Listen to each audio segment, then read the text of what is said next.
and Huss. We are finally here, guys. We are at our grand finals. We started with 8 teams, now down to 2. One of them gets that funding, a fully funded trip to California for their shot to qualify for the Overwatch World Cup at BlizzCon, and I think we have our 2 most deserving teams here by a long margin. You can see here no upsets today or yesterday in any of these matches. The expected team to win ends up getting that victory. I think the only one that was really contentious was maybe Hong Kong, Singapore, where either of those teams realistically could have deserved to move forward, but otherwise, the stronger team at the end of the day, the high-seeded team at the end of the day, Japan, looked like the stronger team on their side. Thailand was always a favorite on their side, and it's no surprise they meet each other in the final.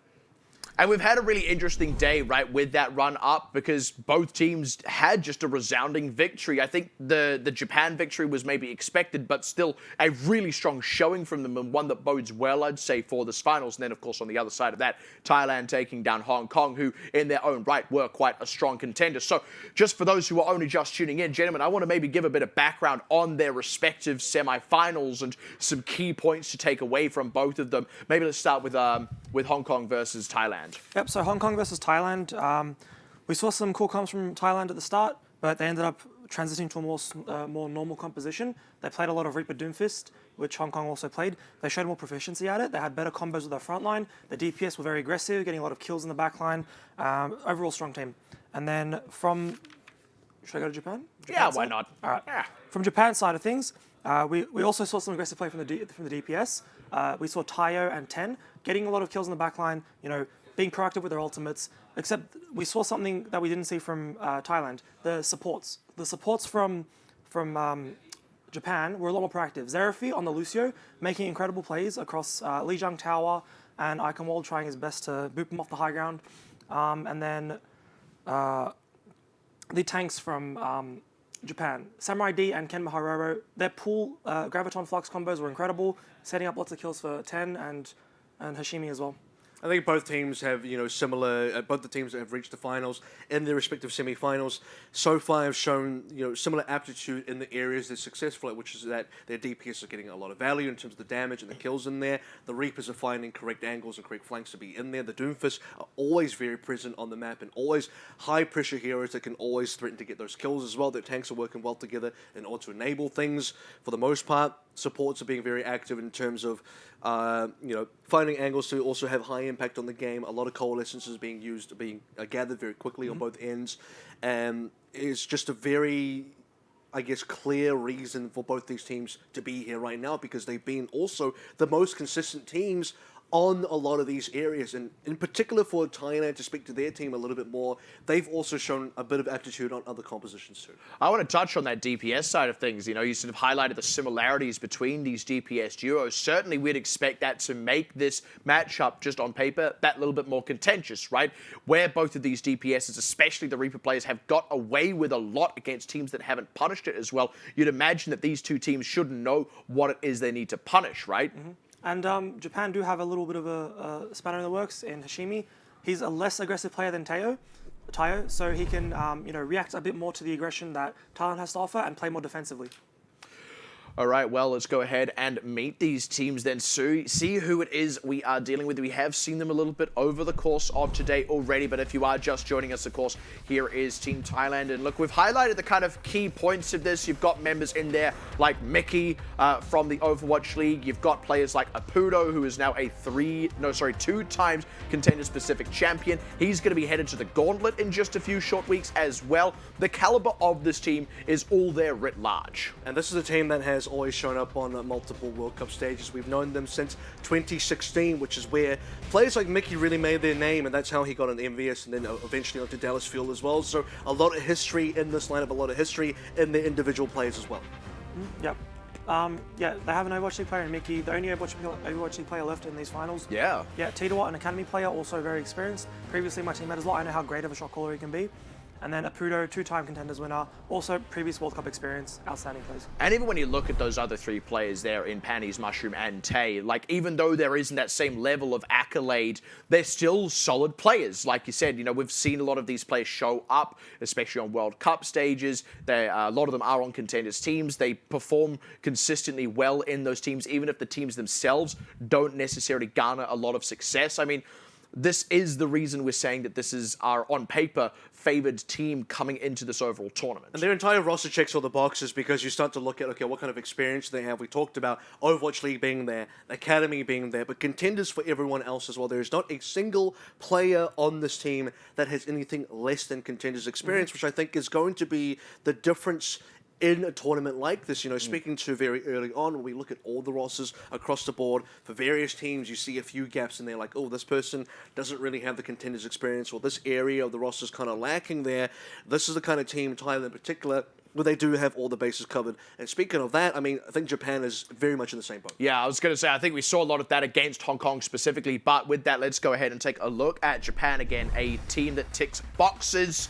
And this is a bit more of a pastiche. We've got a lot of green leaves in this team, and I want to give a bit of context. I think that's been one of the most significant shifts in Japanese Overwatch this year, where it's been the likes of Tayo and his team. It's been Cyclops Athlete Gaming in the past, and then Jupiter more recently. In the last season of Pacific Contenders, we saw the guard change a little, right? With Jupiter now getting relegated, Greenleaf's coming in looking good, and to reflect that, the World Cup team has 3 members representing from Greenleaves, and then a few members in there again. We look at NA Academy teams having a bit of presence in this team as well. I think Tayo's been one of the members who has some of the longest longevity in the Overwatch scene for Japan. He's always been there. He's been at highest level consistently over the years. He's realistically, over the time that he's been actively playing, been on the best Japanese teams and representing Japan. He was playing last year in the World Cup as well, correct? Yes. He was playing main tank though, I'm pretty sure. He stepped in for Samurai D on a couple of occasions, but Yeah. he was predominantly there for DPS. Yeah, and the previous year, his Tracer play was outstanding. He was going 1-for-1 for IHR. He was also Yeah. an incredible Tracer player. And I mean, it's almost a shame that we don't get to see him on Tracer as much these days, because you're dead right. It was one of the picks that he early on made a name for himself on, but like you kind of highlighted, right? It's not like he was just this one-hit wonder. As opposed to, funnily enough, some of the other Japanese DPS players we've seen, we kind of talked about that almost revolving door of Japanese DPSs in the World Cup squads. Tayo has been more of a permanent fixture in that regard. Let's go ahead, though, and take a look at how the match is going to shake out for the Grand Spankin' Finals. It is a first to 4, and we do once again have the higher seeded team getting the first map pick. That is going to be Team Thailand, who are going to pick Lijiang Tower. Beyond this, as per usual, the loser will pick the subsequent map. Any draws will be ignored. It is just first to 4 map wins. Let's go ahead, though, and look at Lijiang Tower, because this is where we've seen Thailand, even as recently as their match against Hong Kong, still trying to run that Reinhardt Zarya. It was a lot harder this time. It almost didn't work. In fact, it didn't really work. And now I feel like we've stepped up again, from Hong Kong, from, first of all, Philippines to Hong Kong, now from Hong Kong over to Japan.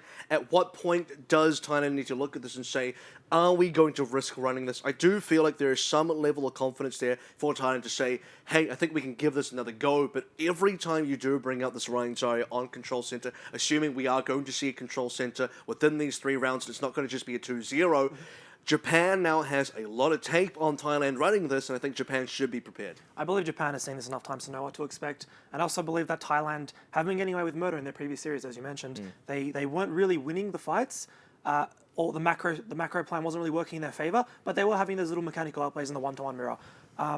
Those wacky comps like the Symmetra teleport to point and the Ryan Zarya might really come back to bite them in the butt. I think, if anything, maybe the most surprising thing they could do would actually be to not run a Zarya Ryan, just come out the gate on the Sigma Orisa. Yeah, but a big factor is what you practice in scrims, right? They may not practice that in scrims on those maps specifically, and it's a matter of comfort for these teams. But it is something that they are very comfortable in. We've seen them now play a lot of the standard meta, and they are, the confidence is the aptitude is there. So if they are going to be bringing that out, even on something like Control Center, I have confidence that they will be able to perform well.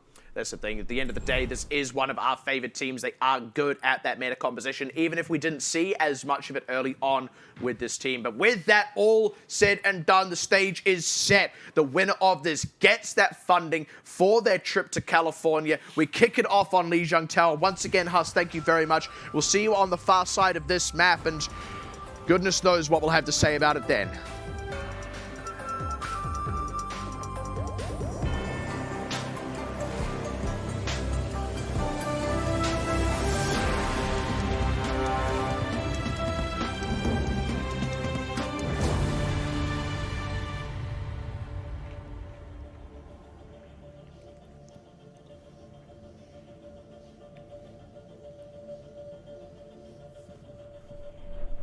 And what a fitting grand final it is to see Thailand and Japan here, two of the most storied teams in the Overwatch World Cup, in Overwatch World Cup history.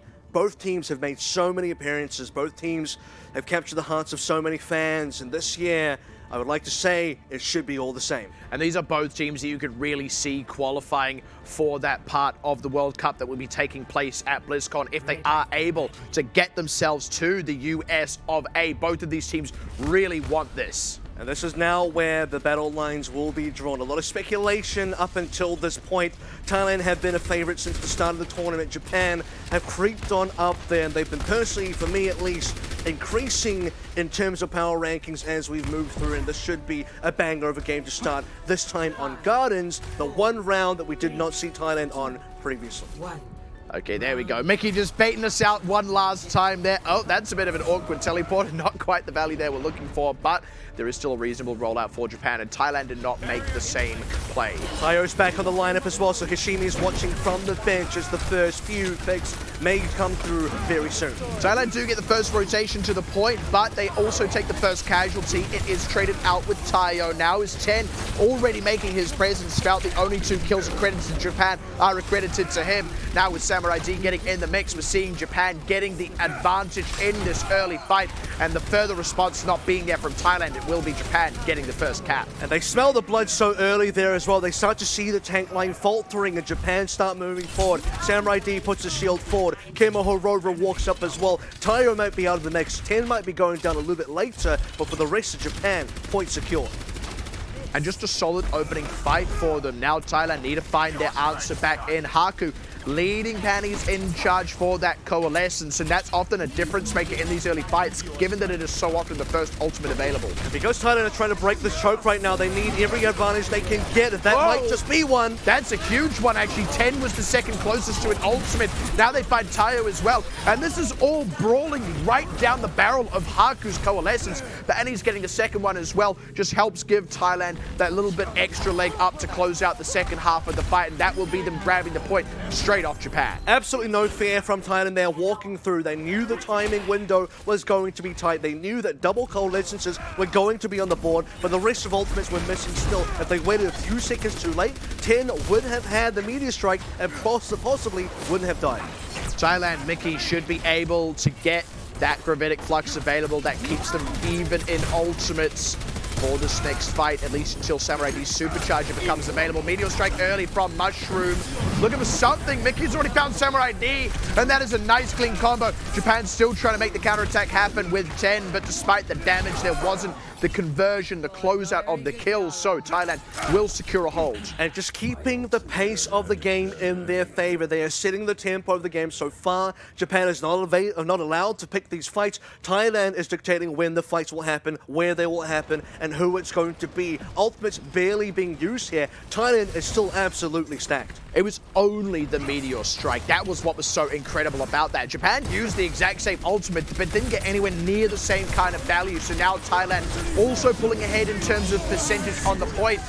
Japan are having to throw everything into this just to approach the point, and they're already down a member. Sound barrier nicely timed from Tay. They do still find a Pudo though. Thailand having to commit the rest of their ultimates here. Starting to get a little bit dicey for Japan, though. Both Reapers down without using Death Blossom. We're looking at tanks now. What can Kenma Hororo do? His counterpart, Mickey, is still in the mix. Mickey goes straight up into Kenma Hororo's face, ends up getting the kill, but that might have been an overextension now for Thailand as 10 finally comes back alive.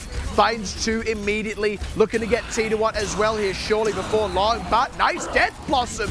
A Pudo going unanswered in that regard is allowing Thailand to hold on significantly here. Tayo and Tendo, both DPSs still in the mix, looking primed to close this one out. Striking from the shadows as he heroes would suggest it's Tayo and it's a Pudo, but Tayo still does have a Death Blossom available. Point finally does go over and Thailand will be forced to reset here. 99% gain is going to be very valuable for but Japan have to hold on to this point for another 50 if they want to win.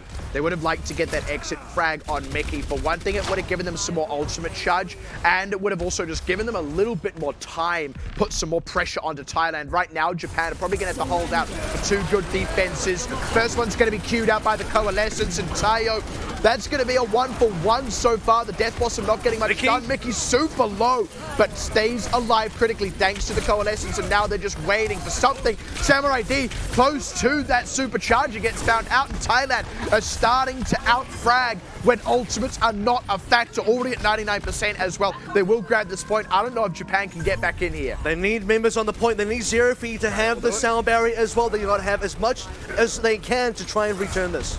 Seraphi's so nearly there, but Tayo's already dead. Now they get Samurai D in, so they have got that sound barrier out. It's still a 4 versus 6 for the time being. Now Haku in a 5 versus 6, but then back down to 4 as they lose Samurai D. Now they lose 10. Mickey really showing his chops here on the Sigma, and again, a great Death Blossom from Apudo.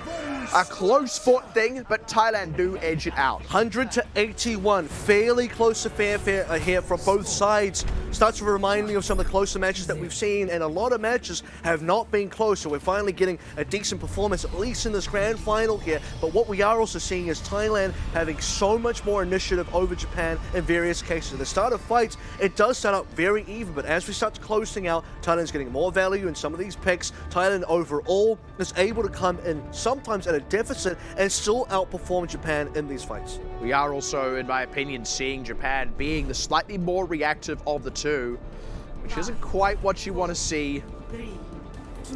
But at any rate, the aptitude has still been there. Like we said, still came out relatively close, and you do see the potential for a win. And this is the curious thing. We talked about Control Center coming through, and will it be the right Zarya? We talked about the fact that this barely worked against Hong Kong, and Japan has seen this composition twice already. They kind of have to win this opening fight, but with how the positioning has worked out, it's actually quite tough for them to do so. However, getting on to Kenma Hororo and a nice Mei wall separating him off from Samurai D allows them to kind of divide and conquer with regards to that tank line, and Japan not finding the counter trade. This is the exact start that Thailand need with this composition. Now it's going to be all about how much further value will they get out of it. And Japan are unfortunately just not able to keep their DPSs alive here. They finally get Titawa down, but Titawa really was just a distraction. Samurai D trying to hold position, but he'll likely go down next. Yeah, he was frozen off to the side of the point just as the cap was completing, which means he ends up dying well after the point was capped. It just puts more time on the board here for Thailand. You also see Japan making somewhat of a similar approach to Hong Kong. No, they didn't go to the high ground, but they did go for the point early to try and avoid the fight in the chokes where Mei is effective. Speaking of where Mei is effective, now that we're in this section, Apudo should be doing work. Whew, there's Tendo immediately getting a pop-up on Titawan, who is not going to get those crazy Earth Shatters like what he did earlier on today. This is already advantage to Japan as Mushroom just repositions with the Meteor Strike. He's looking for a big flank around the outside. I don't think Tayo knows about this.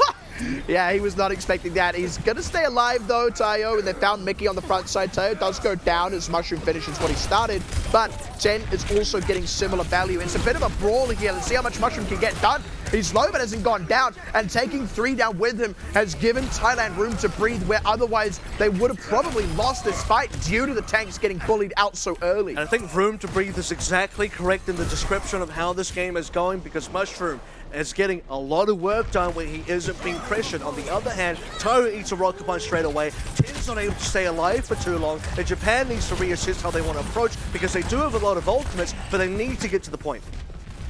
This is where, with this grab up, Thailand are more or less where they want to be, but Tayo gets 4-5. Can he get? No, not quite. We're getting Mushroom, who was able to pull out, but my goodness gracious.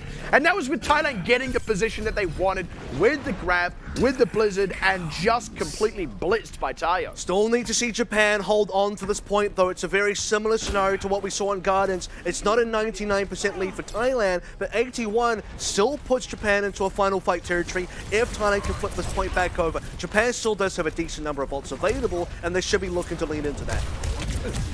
There is still that world where the Blizzard gets caught up by Kenma Hororo. It's not quite the same as with the defense matrix, but it's still a possibility. But he is able to get it off, and the sound barrier keeping them alive in the fight for plenty of time. Japan's Meteor Strike, Gravitic Flux combo, not getting too much done, but 10 does still make his presence known. Thailand once again, though, when push comes to shove, gets slightly more favorable trades. We see Mushroom getting a little bit more done than 10. And off the back of that fight, 85%, it's looking good for Thailand. And I'm looking at 10 and Tayo going down pretty consistently here. Thailand able to get these DPSs out of the fight super early. 90+% now. Japan have one last attempt. They have a coalescence and they got a rush. Oh, that's already Xerafi down as he was rushing to touch the point. They do at least get some boots on the ground there, and they have got the coalescence, but 10 is already feeling the heat, and it is a bit too hot for him.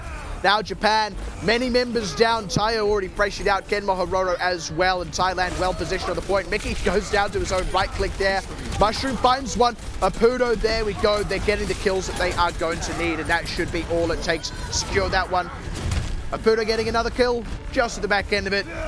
Only a couple members alive. Sadly, Japan not going to be able to take us to a third round, and it's just consistently here that Thailand are able to get a decent lead on that percentage point for the point itself, and then Japan just can't hold on. They can't keep the momentum forward to force themselves into their own 99%. And you kind of touched on it partway through as well. Like, we're just getting more out of Thailand's DPSs than Japan's. We sort of talked about the punish potential. Both of these duos haven't been punished as much today, but in the context of this matchup, it feels like Thailand is doing better at punishing Japan's DPSs than the converse there. Husk, I want to get your thoughts on that, Lee. Right, so my main focus in this series was the tank mirror, and the tank mirror really enables the DPS to be aggressive. And with teams with a very aggressive DPS, you want your tanks to be making a lot of space and kind of sustaining on the point.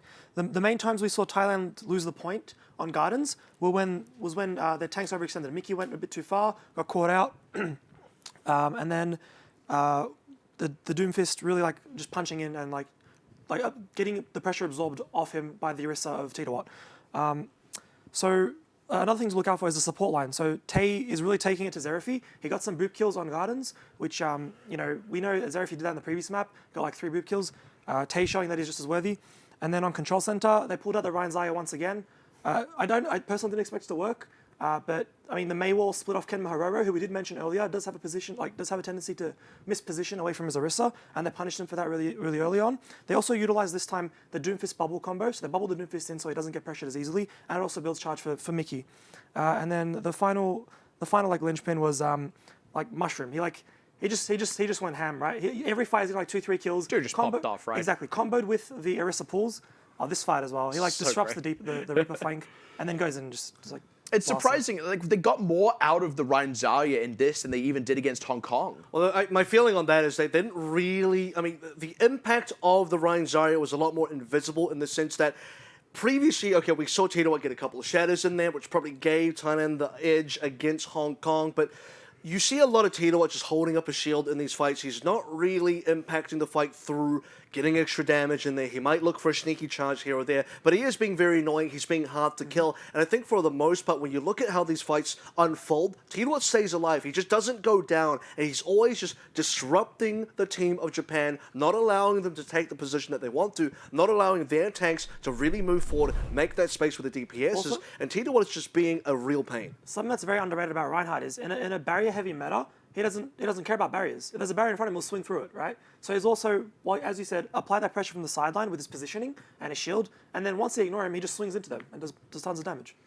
Seems to work out well for them in the end. I do expect that'll be the last we'll actually see of the Ryan Zarya specifically. It's been a bit of a pocket pick for them to mixed results, but hey, in this instance, it allowed them to close out the round. That got them this first map. They're already off to a hot start in the series. They came in the favorites, and we now know very well their capability on just the Orisa Sigma. So moving forward, what do we need to see out of Japan to start turning that back around? I think we need to see a little bit more pressure being applied to Mushroom, because I want to sort of agree with Hussey and the fact that Mushroom had huge impact on that previous game. If Mushroom had less impact, whether that be from his own personal skill or whether that because Japan kind of just shut him down a little bit more, that would have been a very different result, because Apudo had to play a little bit more of a supporting role onto that Mei, setting up Mushroom to get those kills, getting the freezes in there. He's not on the same kind of potential carry position as you would be on a Reaper, where you can just go in there, maybe get a nice Death Blossom off that we saw Tayo do, get a lot of return trades. Mei's not going to really allow that to happen, but Mei can really enable someone like Mushroom to do a lot of work. We did see our next map up is going to be Temple of Anubis. This is that Death Blossom you were referring to. I mean, this was absolutely As a phenomenal, fight, right? Like, instantly destroys the entire enemy team. and we've seen that actually happen a few times when you do get the supercharger along with the Death Blossom, when you do that in range of the supercharger. That's when we've seen our like 3K, 4K, 5K kind of Death Blossom, so not too unsurprising. But as I was saying, Temple of Anubis will be the next map. That is Japan's pick, of course, given that they lost the first one. So any baseline expectations here? I think there's a possibility that more flex picks or off-meta picks may come through here. Looking at Thailand to maybe be the ones to do that. Bastion obviously is available again on Temple of Anubis as our expected second map. I think these teams are very close matched on the Reaper Doomfist composition. I think we'll probably see a lot more of that on this map specifically. I think it comes down to the tank play of Japan. They need to be more proactive, set up the DPS a bit more. And, you know, all it comes down to on the second point is going to be the Doomfists. So really watch out for that. Well, we'll have to see how much that comes to pass. Once again, thank you very much, Huss. Let's go ahead and get stuck in once again to Temple of Anubis, a very familiar sight by now, I dare say.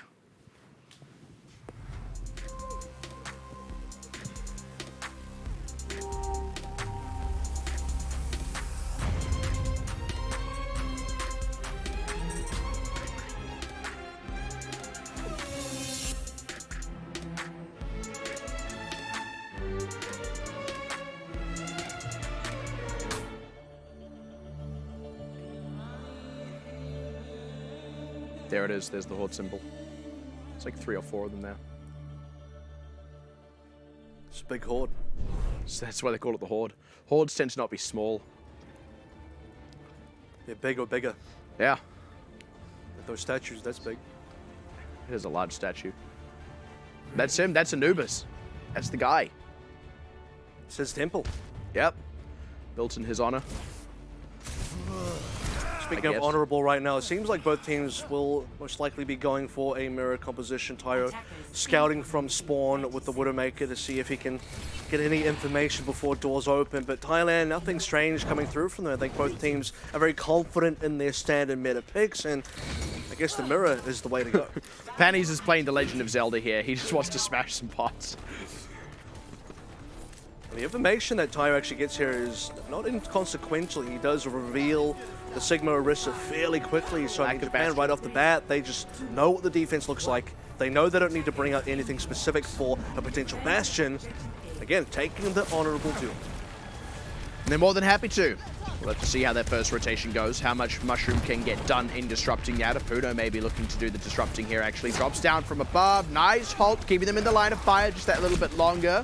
Well, the rotation has not quite pulled off here as Tayo gets finished off. Took a little while, but the headshot helps confirm it. And Tayo was just a little bit off to the side, not quite with the rest of his team. Japan look like they still want to commit. They know they only got 5, but otherwise they're stuck. I think it's partially because Thailand actually had to adjust their positioning quite a bit to make that early kill happen. Japan saw that there was maybe an opportunity. They don't quite find it there in the 5v6, but they also back out without losing anyone else. It was also a really good flank from Apuno to apply pressure onto Tayo to make sure he couldn't just hide around the back. And with this, Japan is going to finally push in.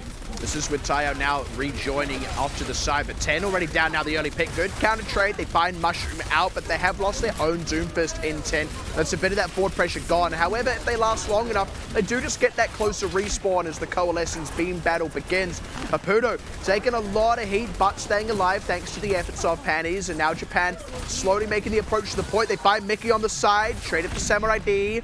It's all back and forth for now. This is where I want to see Kema Hororo step up. There is no main tank available for Japan, but there is still damage. Tito's just trying to hold ground, waiting to see if Tayo can do, Apuno rather, can do something. Not as clever an angle as Apuno maybe thought it was going to be. Japan were actually flanking around the side in their own right. He only found Xerafi, does turn tail and finds Zen. Now looking to get onto Tayo as well. Apuno, it's not the Death Blossom that does it, but the position was still so disruptive that he caught a lot of other scattered members of Japan, and with that, the push is ultimately failed. You just see the confidence oozing from Apuno right now, walking forwards, taking the duel with the Tayo, snapping him out of this world, and for Japan, reset once more, 2 minutes remaining, and they need to get a little bit more presence on this point. They need a few more ults. They have double supports right now, but the rest of the team is not that far off.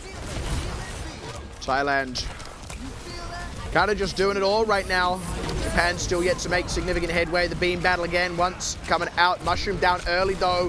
And despite how low Xerafi and Haku get, they don't die. Xerafi also really playing it down to the wire there with that sound barrier. Chose to not commit it, and it has now started to pay off for Japan. up ahead in numbers right now. Looking to get Mickey as well here. You know what, low as well? Double tanks may go down here. Thailand in a lot of trouble. Yeah, this should be the one now for Japan, and conserving a good number of ultimates there. Again, it was a bit of brave play, maybe foolish play, but it works out, and they're going to come into B now with a significant ult advantage. And by the way, pushing across that bridge you can see there on the left with Coalescence is so powerful because you're filing in single file Coalescence, hitting everything. Not only that, Haku's getting extra value because he beams down T-Watt Supercharger as well, denying that useful defensive tool. So Thailand are just not able to hold ground, and they're going to need to hold ground because Japan are walking forward with 4 ults. You want to see them get the snowball push here, otherwise you see this taking a bit too long maybe for Japan. Pudo looking the same kind of position. Need to see Apudo apply that back pressure to make sure that as Japan are walking forward, someone's out there still doing damage. Well, they're going to apply the front pressure between himself and Mushroom. Haku get brought low. Tayo as well now. Mushroom going to have to reposition back with the Meteor Strike, though. Low members of Japan not dying is very important for them. This is giving Thailand the opportunity to build up both their support ultimates and also the Death Boss. So Japan, though, will have all 6 pretty soon. If they can blitz this point open very quickly, Thailand may not be able to respond adequately. But they've also got to go. They can't just keep hovering around here, afraid of the Doomfists and the like. Mushroom, though, man, be very afraid. Gets the opening frag, the Death Blossom as well, and those critical ultimates for Thailand. No matter how many Japan had, Thailand just get way more out of it. And I think Japan were a little bit confused about whether they were really wanting to commit or not. I think both teams were starting to throw ults in there. Zerfree was thinking, okay, I can't put the sound barrier in to contest the Gravitic Surge coming through. However, at the same time, Japan were maybe just looking to reset because they saw that Thailand were really heavily committing to. And this is where it gets a bit harder for Japan. That advantage has largely dissipated. T-Watt will nearly have a supercharger. They've still got both those defensive ultimates. Japan, what they have got in the Meteor Strike, they lack in the Coalescence. Ooh. Big pick on a Zerfree. That's an open door now, and Kenma Hororo knows what to do with that. Wants to get right on these tank lines. It forces out the sound barrier as well as they look to pile onto this straight through the Coalescence. Their own sound barrier, keeping them alive in it as Mickey goes down. T-Watt super low as he pops the supercharger in place, but I don't know if it'll last long with 10 trying to get right on top of it. They take it out, but Apudo back in the mix with Mushroom. Again, that DPS line is so impactful from Thailand. And even with Japan getting these kills, they're so low. You see the angle for recovery here for Thailand. And Japan still has members alive right now. Samurai D coming back on a wrecking ball. Coalescence out from Haku. This is Japan's the best chance to maybe take the point. They've got to keep Kenma Hororo alive, and they've had to back off just a little bit from the point because of the respawners. Japan didn't quite get that critical mass of kills, and now we see Samurai D having to change back to the Orisa. And it's a disappointment to not see them at least take one tick there because the start was so critical. Zerfree getting that final blow into Apudo, enabling the 6v5, then dropping the sound barrier, walking over the Gravitic Surge. Japan had so much going for them. It felt like it was all there. It felt like that was the one. That being said, there is still more windows. Not if Mushroom has anything to say about that. He'll punch the window shut, as it were. Try not to break the glass on your hand. Japan still have members. They probably do want to contest somewhat here because Thailand have ultimates. If Japan can get these ultimates out, it will be semi-successful. I mean, also look at where they're positioned. They don't have much of a choice but to fight, right? You don't just want to stand here and die. You might as well try and get something done, but Thailand aren't going to take the bait in terms of committing ultimates, and Japan certainly aren't going to put enough pressure on to force them out. And Thailand fought that in a very intelligent way. Where, okay, they knew they had the 6v5 advantage. They knew that Japan also didn't have ultimates. They knew they had the 5 ultimates, and they did not want to spend that. They want to be saving. They want to be banking up, and they actually took the Japanese members down very slowly, staggered them through in a very slow manner, such that we're going to have a slower respawn for Japan coming up to what will probably be their final push. They're close to ultimates, but not quite close enough, and that's the window for Thailand. They start with the Gravitic Flux, answered somewhat by the Coalescence. That's putting some good counter pressure on. So Japan aren't just going to get rolled over, but now, oh, nice stun on Mushroom. He does find Tayo, though, before he has to Meteor Strike out to safety, or indeed further into the mix of the fight. Thailand, they want to keep applying the pressure. Japan don't have any time left. They lose Kenma Hororo just shy of the Gravitic Flux. 10 finding panties is not going to be enough to recover this fight for Japan, and it looks like that is going to be the hold on point B about to be completed here for Thailand. And there really was just that one good push from Japan where we had such high expectations for them to get something done onto B, and unfortunately they're not going to get a single tick anymore. It was also one of the last couple of fights in there, the one in the side room where there was only 5 members, Kenma Hororo being picked up super early on by, I believe it was Apudo, absolutely ended up costing them because that was a long fight where Japan absolutely had no way to win that one. The rest of Thailand farmed up all their ultimates, were very disciplined about not using their own ultimates, and the game state they set up for the final engagement, bleeding down the timer, making sure their economy was extremely good, meant that basically Japan had no way to win anymore. They're walking into a final engagement, less than 30 seconds remaining, barely any ultimates. Thailand's got 5 to 6. Thailand are going to win. It felt like there were one or two instances as well where Japan weren't quite sure how to approach. It's almost like a Pudo and Mushroom are getting into their heads, right? They are so aware of how dangerous those two have been every time Japan makes an approach or makes a rotation. That being said, look, they at least got the cap on A. There is a world where Japan could maybe full hold on A or hold somewhere on B and force us to a draw. That's not the end of the world here, but you would also suggest that Thailand have very much set themselves up for a victory here. And I think unless that does come true, I'm specifically talking about A here like you referenced, but Japan, if they lose A, I'm not confident about them being able to hold B for the requisite amount of time, and it does seem that Thailand is starting to out-edge Japan ever so slowly, and Japan are kind of running out of options in various cases. I know this is the first of 4, so there is a little bit more breathing space available. 0-2 doesn't feel as bad in this particular matchup as it did previously. Yeah, in all the places it has mattered, Thailand has just played the better. We'll have to see if that maintains here, if they maybe just start stripping ahead of Japan. And 10, by the way, has been a bit of a star player for Japan. I need to see a little bit more out of him, especially when Thailand is rotating. The first one, pretty successful. Japan struggled a little bit early on. Thailand, not the same. First rotation is a little bit awkward here from Thailand. You actually see Apudo's not quite with the team, has to shadow step in instead. For 10, taking some pressure, didn't quite find the kill. Mickey though drilled down, and now Tidawat's going to be in the line of fire. Mushroom not quite finding the response kill. Now it's Apudo's turn to go down, and Thailand not quite as clean on that engage as they needed to be. And Japan just absorbed that push so well. Thailand is still trying to get out of this one. Likely, they're going to have a lot of late deaths. That's really rough for them. Tay does survive. Panny's not so lucky. Tidawat getting out is also critical. That would have been a lot more ult farmed up for Japan. And Tidawat was actually coming back from a respawn, so Tidawat went down super early. He came in, had to fortify almost straight away. Once the fortify was gone, he had to exit. When that happened, Mickey was compromised also. Thailand now on this next reset, looking for their next rotation, still just regrouping with their team. It's also quite a long fight when you look at how it played out. That's a big accretion. They don't quite get the kills off it, but Japan are very close to some very impactful ultimates. And so far, despite not really disrupting the rotations, they are disrupting the actual push itself. This choke point so far has not been great for Thailand. Again, the beam battles out along this bridge, and it's 10 getting the early pick up. We're starting to see that impact from him that we were seeing earlier today. Gravitic Flux out from Kenma Hororo. It's not the most impressive, but it's enough to enable some extra kills to come through, and this is a far more resounding win for Japan, and also they'll have plenty of time for Tayo to rejoin. We do also need to be careful about overcommitting in these fights. Japan are taking Tidawat down somewhat consistently early on. However, if they're throwing too many ultimates in there, Thailand will eventually overwhelm. Still waiting for Tayo to rejoin, and that could be a window for Thailand.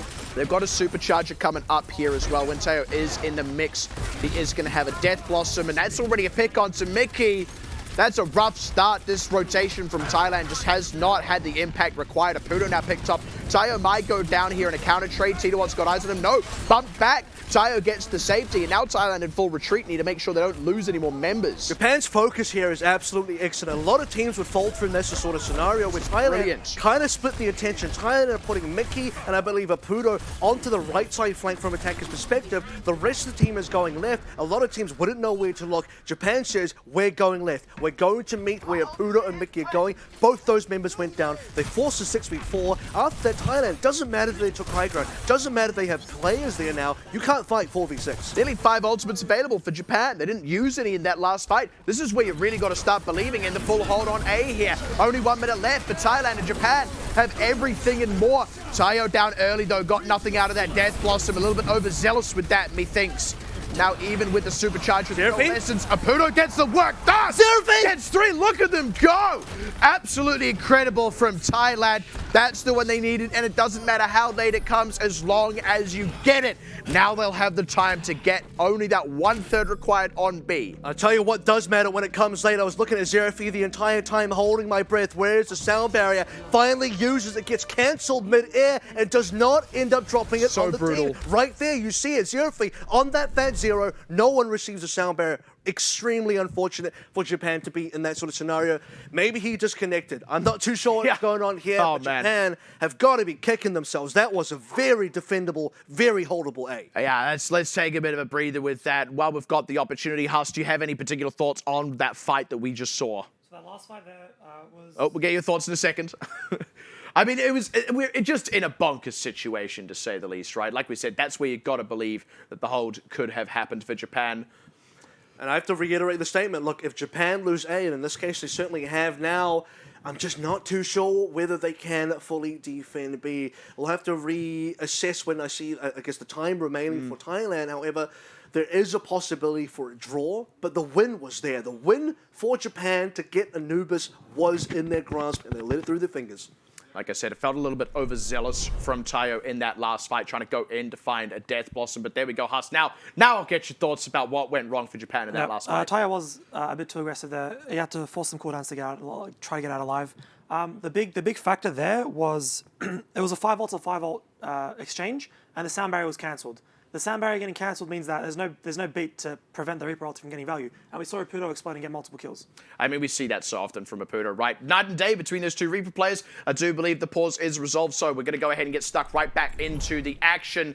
And my goodness gracious, I mean, how much more are these teams going to throw at us? We've got a few minutes on the clock here for Thailand. The draw is still a real possibility, but we could just easily see Thailand roll on through on this push. Now, because Zerafi already altered, him starting on 0% is not going to be a huge disadvantage for Japan in the grand scheme of things. Japan are there ready to defend. Thailand, though, going to get the ult out. Double Gravitic Flux. Kenma Hororo, I'd say, is at the slightly better of the two, in as much as it stalled up Thailand and scattered Titawat off to the side. Tayo is able to take advantage of that. That's maybe all it took here for Japan on this initial defense. They've maybe weathered the worst of it, can charge up some other ultimates, and now they're in for the long 3 minutes. And this is Kenma Hororo putting down the Flux into a choke where Thailand wants to walk through. Not only does that kind of split the team up, then the accretion follow-up as well. When Thailand kind of wants to back out, 2 members caught near the the inside point of the B cap, kind of just stuck there, being eventually cleaned out. Thailand now being forced to reset super early after Japan. We're still just waiting for members to get together again. Zerafi coming back on 0% ult, reconnecting to the game. Japan still hold. And again, look, it's only the 1/3 here that Thailand need to get, but it's also not a whole lot of time. Like, it's only a few good fights for Japan, but this one's a little bit ski-whiff, one must say. That coalescence from Haku, not getting the 10, barely getting the Meteor Strike inside. Will be able to keep himself alive with that, but Mushroom gonna look to do the same. 10 gets something on the front line, gets some back. Haku's alive! Has had some work done, and yeah, Haku living is critical. Mushroom is now up a tree without a ladder as Tayo runs him down. That ends up being quite a costly one in the end for Thailand. Yeah, Japan had to blow a lot of ults, but again, it's time spent charging up others, and it's not lots of time left on the clock for Thailand. And we only need to see 2.5, maybe 3 more of these fights from Japan, and they will get that draw on Temple of Anubis. Keep this still at a 1-0 game, and Thailand are desperately trying to get their feet on the point. They know the victory now is so close for them. That playmaking is just starting to come alive here for Japan, but again, another Death Blossom from Tayo. Doesn't quite hit the mark. 10 and Samurai D, though, are going to more than make up for it, and that is one of those fights done. Luckily for Thailand, it is a relatively quick one. They still have a good bit of time here, and Japan did use 2 whole ultimates. And Thailand, unfortunately, just could not make any trades happen there. Mid-rotation, trying to get inside that left room. Tayo does what you expect him to do. Jump in there. Death Blossom, cut the team off. Half the team's already trying to rotate. The other half of the team is getting killed by Tayo. Eventually, everyone goes down. Now Japan going to lean into the rest of these. Thailand's taking it a little bit slower on this next approach, and they may only end up having one fight depending on how long it takes them to approach this point. And indeed, how long the fight goes. Nice flux from Kenma Hororo. They fight Mickey with that. That's a big pickup now. Thailand, they got to decide. Are they committing now or are they resetting? And it looks like the decision's being made for What are they doing? No, what? Tay, why? And now they're just committing. They have to. They've got no choice. They still had time to reset, and they will still reset, but they'll do it now without the extra sound barrier from Tay. That's extremely unfortunate for Thailand. They still have just less than 30 seconds left to go, and Japan are not showing any mercy here. Every single time Thailand wants to make that same side rotation, it's got to be an ultimate expended by them. They don't mind, though. A Death Blossom will win them a fight. A Flux will win them a fight. And Thailand now are going to hand deliver on a silver platter a free sound barrier over. Now, look, they do still have an ultimate advantage here, Thailand, but they've got to make it count for something. Japan could still just out-frag, and need one good pick will do it. Ted's already found Mushroom. That's the one. Now we can just go straight in with the strike. Huge one on top of the halted up members. They got so much damage output, in Thailand just do not have the hopes left here. They don't have the ultimates anymore. They were either used or shut down. Japan, with what little they had, were able to hold it out. What they couldn't quite accomplish on A, they do at least accomplish on B. Gentlemen, it felt like maybe it was winnable, it was at least drawable, and we're back to that old truth of how close this series truly is. Except this time around, you got to rename the map to Temple of Sadness for Japan because you really feel for the fact that they had A lockdown. Their defense was better on both A and B. The fact that Thailand, I felt like, had a really strong approach that just always got shut down. Japan were not afraid to use ultimates, got the value there, knew the timings very well, especially the time on the map remaining of how many fights they were required to win to get that draw, but they didn't need to get a draw. They had A, they could have won Temple. All right, bring it in, Huss. What happened there? Last map we focused on the tanks. This map I want to focus more on the supports, and we saw some mishaps and some cool plays, but let's first start off with the first point defense beat cancel. I'm not sure exactly what cancelled it. I didn't quite see it. But I think he just died. I think he just straight up died to the Reaper. Okay, well, that's unfortunate because that beat getting off was the difference between a first point hold and a win on the map. On the second point, we saw Tay have a little bit of a mishap as well. He dropped the beat when he was down 3 members already and only hit himself. And one other. Like one You guy. kind of saw him You got stand, so it was two like, person. damn, I messed this one up. I The think we have it over crazy here thing as well. is, in spite of doing that, they actually still had an ultimate advantage for the final fight. Now, look, yeah, with even more of an advantage, maybe it would have just been insurmountable for Japan. But like even then, Japan did still have a slight uphill battle for that defense. You know, it's evened out somewhat by the defender's respawn advantage. But even then, like it's still just a solid defense from Japan, really. Yeah. And we'll call it even. Look, both Lucios had a mishap there with their ultimate. So at the end of the day, it's evened each other's out. Two negatives make a positive. One wrong note in the middle of the composition there. It happens. You can't say one team kind of got the bad end of that deal. Both teams got a bad deal out of that one. So we got the expected result. We got the I would say normalized result due to the fact that we had some very good moments and a couple of bad moments from both that ended up giving us a draw. Yeah. Now I think focusing on the supports isn't going to do us justice because that map was just Ken Mahororo. Honestly, it was just Ken Mahororo. He had twice. Temple of Ken Mahororo. There we go. He had Figured it twice out. as many ultimates as Mickey. Mickey had like 40% by the time Ken Mahororo was like 40% on his next ultimate. So he kept on splitting up on the first point, and just his play was incredible. He was getting so many ults off, getting so much damage. You know, was it the rock, the accretion? Yeah. Yep, his accretion was on point as well. You know, just doing so much for this team. And all of them felt impactful, right? Every time he had a gravitic flux out, even if it was only a few members, it was setting up something incredible, right? And the few times it wasn't working out felt to me like it was because Thailand's DPSs were accomplishing something that more than made up for the difference there. But I think you're dead right. The off-tank is maybe the first major point of disparity we're seeing where Japan has a more significant advantage over what is otherwise a very all-star lineup for Thailand. I will also say for a lot of that B point as well, Thailand started to, actually on A and B, Thailand started to falter on the Orisa front, where Tito was getting picked out very early a lot of time. Even when he wasn't being picked out, he was unfortunately getting chunked out super fast, losing his fortify and losing his position on the map, which really negatively affected the team's ability to take position on that map itself. So that's something that Japan is starting to really get control of on both the tanks versus the tanks of Thailand. That's one area where they start to edge out.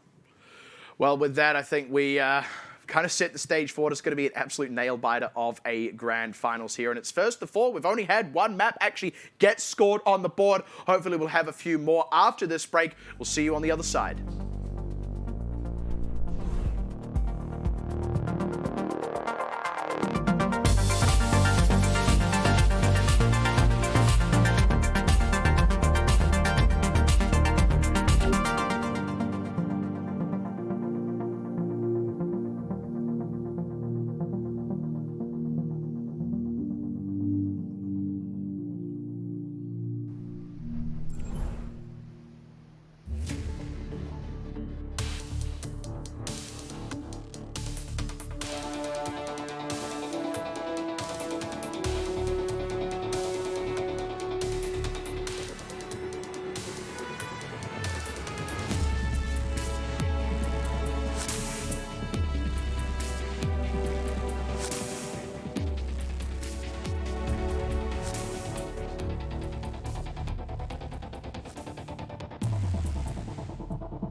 welcome back. That there was just some of our highlights from what was an incredible draw when all was said and done, where I do actually have to say, I think Japan really showed their aptitude to potentially be taking maps here, and like the reason we say that this is going to be close and not just a a Thailand roll, right? So, gentlemen, what are our thoughts now moving forward? To be fair, a draw is equally climactic and anticlimactic because, yes, the result doesn't mean anything, but at the same time, you often get the best games when it actually is a draw, and now we are guaranteed at least 5 maps in the series. Oh, love it.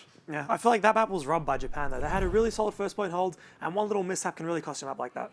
It does kind of feel that way. Now, a little bit of a note about Japan as well here. We do have a substitution coming back in. We do once again have Hoshimi coming in over Tayo. Now, you've sort of highlighted a bit, Huss, of what the difference has been between these two players. Do we feel that that's just the same kind of idea behind the substitution here? I feel like it may be. I feel like Tayo's being aggressive as he normally is, and maybe Japan think that they need some more backlash, some more sustain around the core. So they're subbing in Hashimi so he can like sustain against the enemy Doomfist more and let Ten do his thing with more resources. We sort of saw there, this is some of what Hashimi can bring in. And actually, it is worth noting as well as we move further forward. Maybe they are going to be the ones to pick Eichenwalder, but more importantly, Hashimi does have that Farah pocket pick, a couple of other things in here that he can pull out for them. And that's one I wanted to bring up as well, because you have the extra depth in the hero pools that he can bring to the table over Tayo. I'm sure Tayo's got other picks as well, but when you really value something like a Farah, especially that Eichenwalder's now on the board, this is a good reason to bring Hashimi in. Even if you don't play the Farah, it's something that Thailand has to be able to respect. The Pudo may have to look at something like the Widowmaker here, which has been something he's picked before. My biggest worry this map is going to be Japan really found their groove with their front line and back line. They were slightly edging Thailand, which they were struggling to do on the first map. So maybe this swap might just shuffle things up a bit. I feel like it could hurt them more than it helps them. Yeah, like it might sort of hit the reset button a bit on the momentum of the series, right? But I mean, there's pros and cons inevitably, right? Obviously, the questions get answered. And we sort of mentioned this partway through as well. Because it's first to 4, there's that little bit more safety net. And because that was a draw as well, like, they're not anywhere near match point yet. And also the counterpoint to that is Hashimi is warmed up. They just played a match. Japan has already come out from a semi-final just before this, so it's not like he's coming in too fresh. I feel like the team now, again, made the right decision to bring Hashimi in earlier, such that if they do want to bring him now, he is able to just join the team, ready himself up, and there is going to be maybe a little bit of a disconnect because we've seen 2 maps without him. However, it's not as bad as it would have been if we've never seen Hashimi at all. All right, final thoughts from you, Huss, before we go ahead and get into Eichenwalder. We'll probably see Farah since Hashimi's in here. All right, well, that's a fair final thought, I suppose. So with that, let's go ahead and take another trip back to Germany. We're done with King's Row, it seems. These teams want to play in the castles. Eichenwalder, here we come.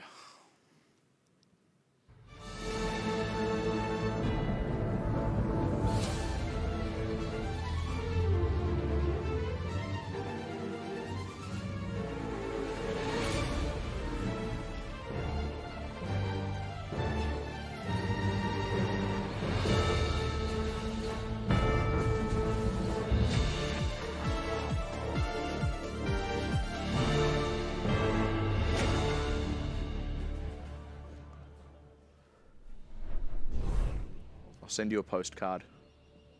From where? Eichenwalder. Do you have an Eichenwalder postcard? No, but I would kind of like that. I don't know, that'd be some cool merch. Send me one when you do have one. Yeah, that'd be some cool, but I'd like postcards for like the maps. Some very picturesque locations. If you just hand it over to me, does that count as sending? Or does it need to be? But I guess it's like I send it and you kind of receive it straight away. Well, if I throw it across the room, then there's a distance travel. Right, because otherwise, well, what's the distance travel? Like at what point? Turn into a paper airplane. At what point is it I haven't officially sending? posted anything in years, like through snail mail. You only post some maker on Twitter now. Yeah. Post no bills. I had a rap group called Post No Bills because we kept seeing like those signs around places. Well, that makes sense. We're like, it's free ad. We are talking about sending and delivery, so I imagine you're wrapping those parcels. I understand. Yeah. Well done. Well done. When I say rap group, I actually mean I was in the packaging business. Speaking of posting, let's see if Thailand can post up that 2-0 to lead the series even further. As we head into the opening fight for Eichenwalder, Hashimi indeed looking at that forest so far. Mushroom back on the Doom. I wonder if a Pudo will maybe make a swap over to something hit Scanny, or whether they just want to take the fight on the ground. And this is something that Thailand should be aware of. We just saw Japan play with Hashimi on so far, opening pick onto Tay. It's going to make things difficult for Thailand. And that's what the Pharah brings to the table for them, really. And like we said, Thailand has to just win a ground fight. If they're not doing that, then eventually Hashimi's going to get value somewhere. And this is now where Thailand have to address this issue. How do they want to deal with Hashimi? Are they confident that it's going to be Reaper Doomfist enough, or is it going to be more? Oh, another one. He's 2 for 2 on Tay, the poor guy. That's 10 also finding his counterpart in Mushroom, so Thailand's still not realistically finding these counter trades. And at this point as well, Japan is kind of farming ults against Thailand. Yes, they got low members, a few of them getting killed right now. Likely, Mickey might not make it out of this one alive. He's so caught out. Certainly not going to be getting out. And like you said, it's farming ultimates. It's getting more in the pocket for Japan. Already up on a Meteor Strike, about to be up on a Rocket Barrage, close to a Gravitic Flux. Thailand, on the other hand, only have a Coalescence and are at best 50%. And they need to be able to find the angle of approach. Okay, you can ignore Hashimi, but you need to win this ground battle. You need to be able to dive in. However, as soon as Japan have ultimates, it will be hard. Woo, that's a huge pick once again. Mickey already taking the pressure, and Panties has committed the Coalescence. So the only ultimate they actually had at their disposal has now also been used. And I mean, Japan used their own, sure, but they've still got so much more that they can dig deep on. They do lose 10, and Kenma Hororo did get low, but the res is there from Xerapi anyway. And this is why you need 2 picks and not 1. 1 against Japan means it does get res once the dust settles down. 2 means somebody has to come back from spawn, and that gives Thailand room to play in. However, currently as it stands, nearly 5 ults for Japan rather. Woo! A little bit hot there for Hashimi, but he is going to stay alive. T-Watt now going down.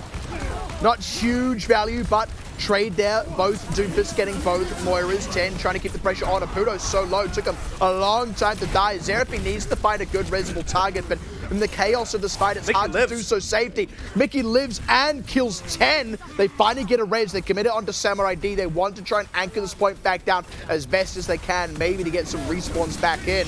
Mickey's now doing work. He's staying alive. He put a flux down. He's able to regroup this team. And now Mushroom's picking up the kills. As Haku came back in on the respawn, Hashimi is back in the fight as well, but this time Thailand have a lot more room to work with. That's a big one though from Kenma Hororo. They finish off T-Watt. Sound barrier is there from Thailand, but Japan, they're still ready to brawl. They don't want to give this up easily, and they're still going to make Thailand work for it, but it does look like Thailand are going to start edging out the numbers game here. With the presence on the point as well, they should cap this with about a minute to spare. And especially against a Pharah, we asked the question, who's going to deal with this guy? Who's going to shut down Hashimi? And Mickey's actually done such an excellent job of attacking this A point. He is the one putting up the kinetic grasp, allowing himself to absorb the damage of the Rocket Barrage, not allowing Hashimi to get the damage in. Second to that, he lives against 10, then kills 10, then drops a flux, and still has added pressure, allowing Thailand to then cap. So that first little bit, though, that can be so tough to push through, and Mickey immediately down Aputo as well.